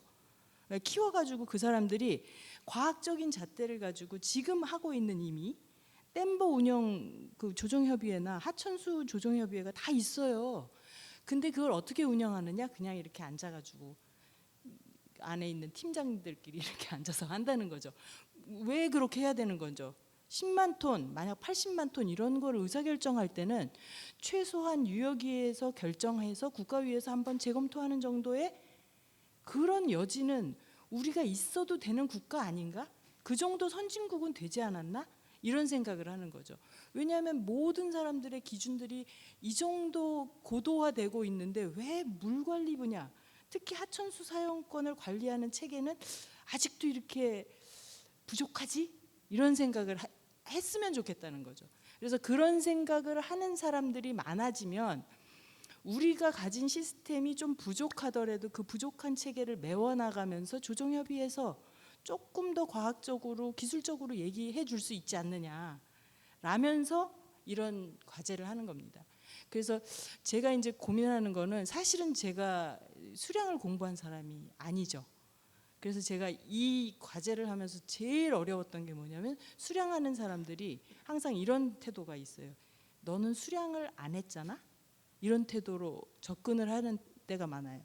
근데 그분들이 잘 이해하지 못하시는 거는 제가 수량을 안 했기 때문에 수량에 대해서 되게 간단하게 생각하는 그런 습성이 있는 거죠. 저쪽에서는 계속 안 된다 그러죠. 이런 게 어렵고 저런 게 어렵고. 근데 저는 이렇게 생각하는 거죠. 법에 다 하라고 돼 있던데요. 법대로 하시면 되지 않아요?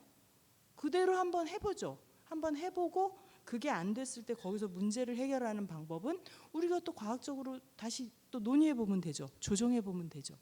이 정도 선에서 이제 하려고 하는 거죠. 근데 이렇게 하는 과정 중에 사실은 댐법이 걸리는 거죠. 왜 댐법이 걸리냐면 댐의 이름이 굳이 있어야 돼?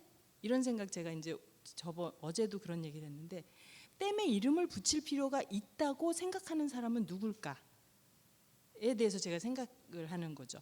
댐의 이름이 굳이 있어야 될 이유는 지미 국가라면 필요 없죠. 댐이 무슨 이름이 필요해요. 그냥 너는 기능만 해.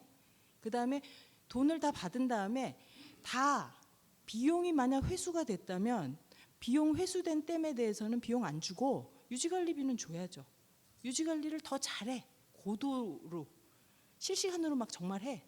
그래서 수질이 나쁘거나 그러면 막 희석수도 내려보내주고 어떤 때 물이 막 확 부족하면은 다른 데서 댐버 연계하거나 저수지까지 막 연계해가지고 물 여유 있게 주고 이 정도 해줄 수 있지 않아? 라는 질문을 던지는 거죠. 그런 의사결정을 국가위가 해줬으면 좋겠다고 국가위 위원을 설득 중인 거예요. 근데 국가위가 잘 설득돼야지 그 다음에 이제 기본법이 바뀌고 그 다음에 여타 법령의 정비가 저는 될 거라고 보는 거죠.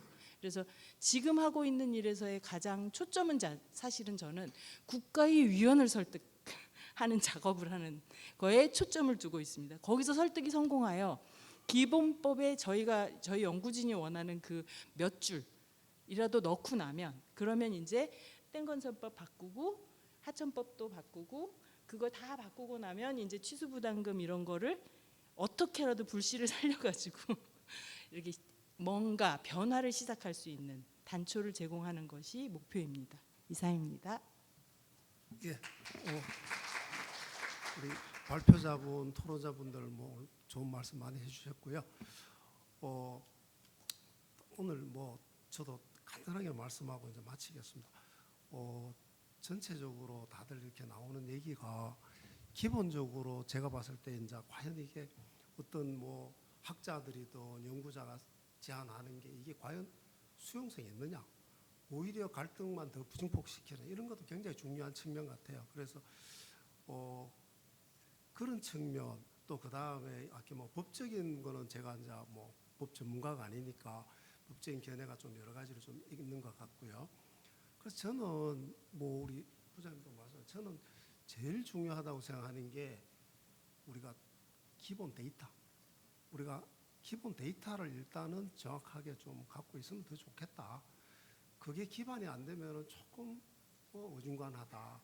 그 다음에 이제 수리권이라는 게 어느 나라든지 뭐 처음부터 이렇게 수리권이 완벽하게 된 나라는 지구상에 없습니다. 다들 이렇게 세상이 바뀌고 하면서 계속 바뀌는 거잖아요, 그죠?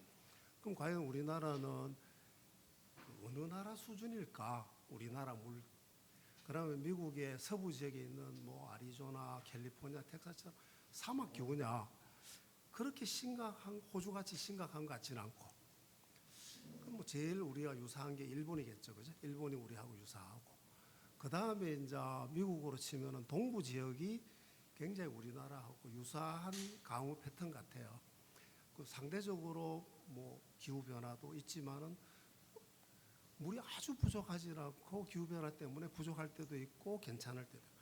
뭐 그런데도 보면은 아무래도 물이 조금 여유가 있고 늘 그렇게 스트레스 받지 않으면은 제도 자체가 굉장히 더디게 가더라고요. 그래서 미국 동부 쪽 보면은 뭐 연안권 해갖고 연안에 있는 사람들이 막 쓰다가 도시가 발전하니까 그 연안권을 규제하고 자꾸 규제하면서 허가 수리권 뭐 허가제로 많이 가고 있는 것 같아요. 그래서 저희 나라도 이제 화천법에 이제 화천수 사용 허가해가지고 가게 돼 있죠. 일단 법은 그렇게 만들어졌고 운영하는 묘미가 조금 더 살려야 될 필요가 있다. 왜냐하면은 보는 사람마다 뭐가 좀 이상하다. 하천수 그런 부분에 제가 이렇게 판단했을 때 이면에는 굉장히 그 우리가 돈 물값이라는 그게 큰 그게 있는 것 같아요. 자리 잡고 있어. 그 물값에 대해서 뭔가 동의가 안 되면은 이게 더 싸고 이걸 먹으면 내가 이득 이런 생각을 하지 않게끔 일단 해야 되는데 그렇게 하기 위해서는 첫 번째가 우리가 일본에서는 매년 한 10년 10년마다 기준 갈수량을 만들잖아요. 그죠? 우리도 뭐 없는 법에는 돼 있습니다. 하천수 뭐 이렇게 기준 갈수량 기준도 다 돼 있습니다. 그걸 사실 운용하기에는 그 홍수 통제소 인력이라든가 재원이 많이 부족합니다. 그래서 그런 부분들을 국가가 조금 더 보완해서 좀 전국적으로 그렇게 이제 좀 안정되게 데이터를 생산하고, 데이터가 생산되면은 그 다음에 배분하는 거는 그렇게 제가 봐도 어렵지는 않을 것 같아요. 데이터만 정확하면은. 뭐 호주 같은 경우에 제가 이렇게 보면은 수리권을 좀 다양화했습니다. 우리가 말하는 기준 갈수량 365일 중에 355일을 안정적으로 공급할 수 있는 거는 아주 절대 수리권 해가지고 신뢰도가 높은 수리권은 배분을 그 기준대로 배분을 하고, 그렇지 않고 그 외에 상당히 여유가 있을 때가 있어요. 평년에.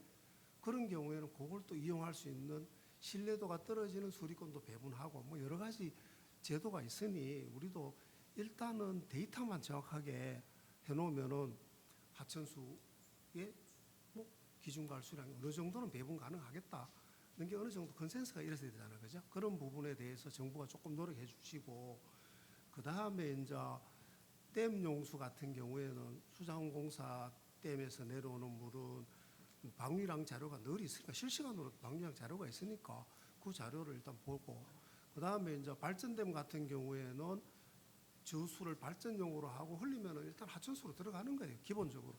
그럼 그거는 홍수통제 하천공수로 관리하고 그렇게 해가지고 데이터만 생산하면 저는 어느 정도 문제 뭐 한 70~80% 해결되지 않을까, 그런 생각을 많이 합니다. 그래서 오늘 나온 얘기 중에 이제 제일 중요한 거는 정책적 수용성, 그 다음에 이해 당사자 간에 여러 가지 좀 합의를 도출할 수 있는 정부가 좀 주도권을 가지고 했으면 좋겠다, 그런 얘기를 드리고 싶습니다. 예, 이것으로 마치고요. 제가 하나만 더 공지를 할게요. 지금 요 끝나면은 우리가 3시 쪽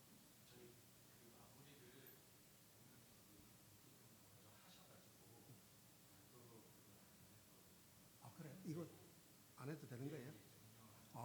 알겠습니다.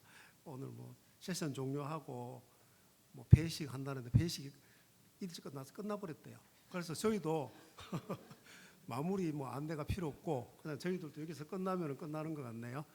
오늘 장시간 많이 토론해 주시고 발표해 주시고 뭐 감사합니다. 청중분들. 예, 수고하셨습니다.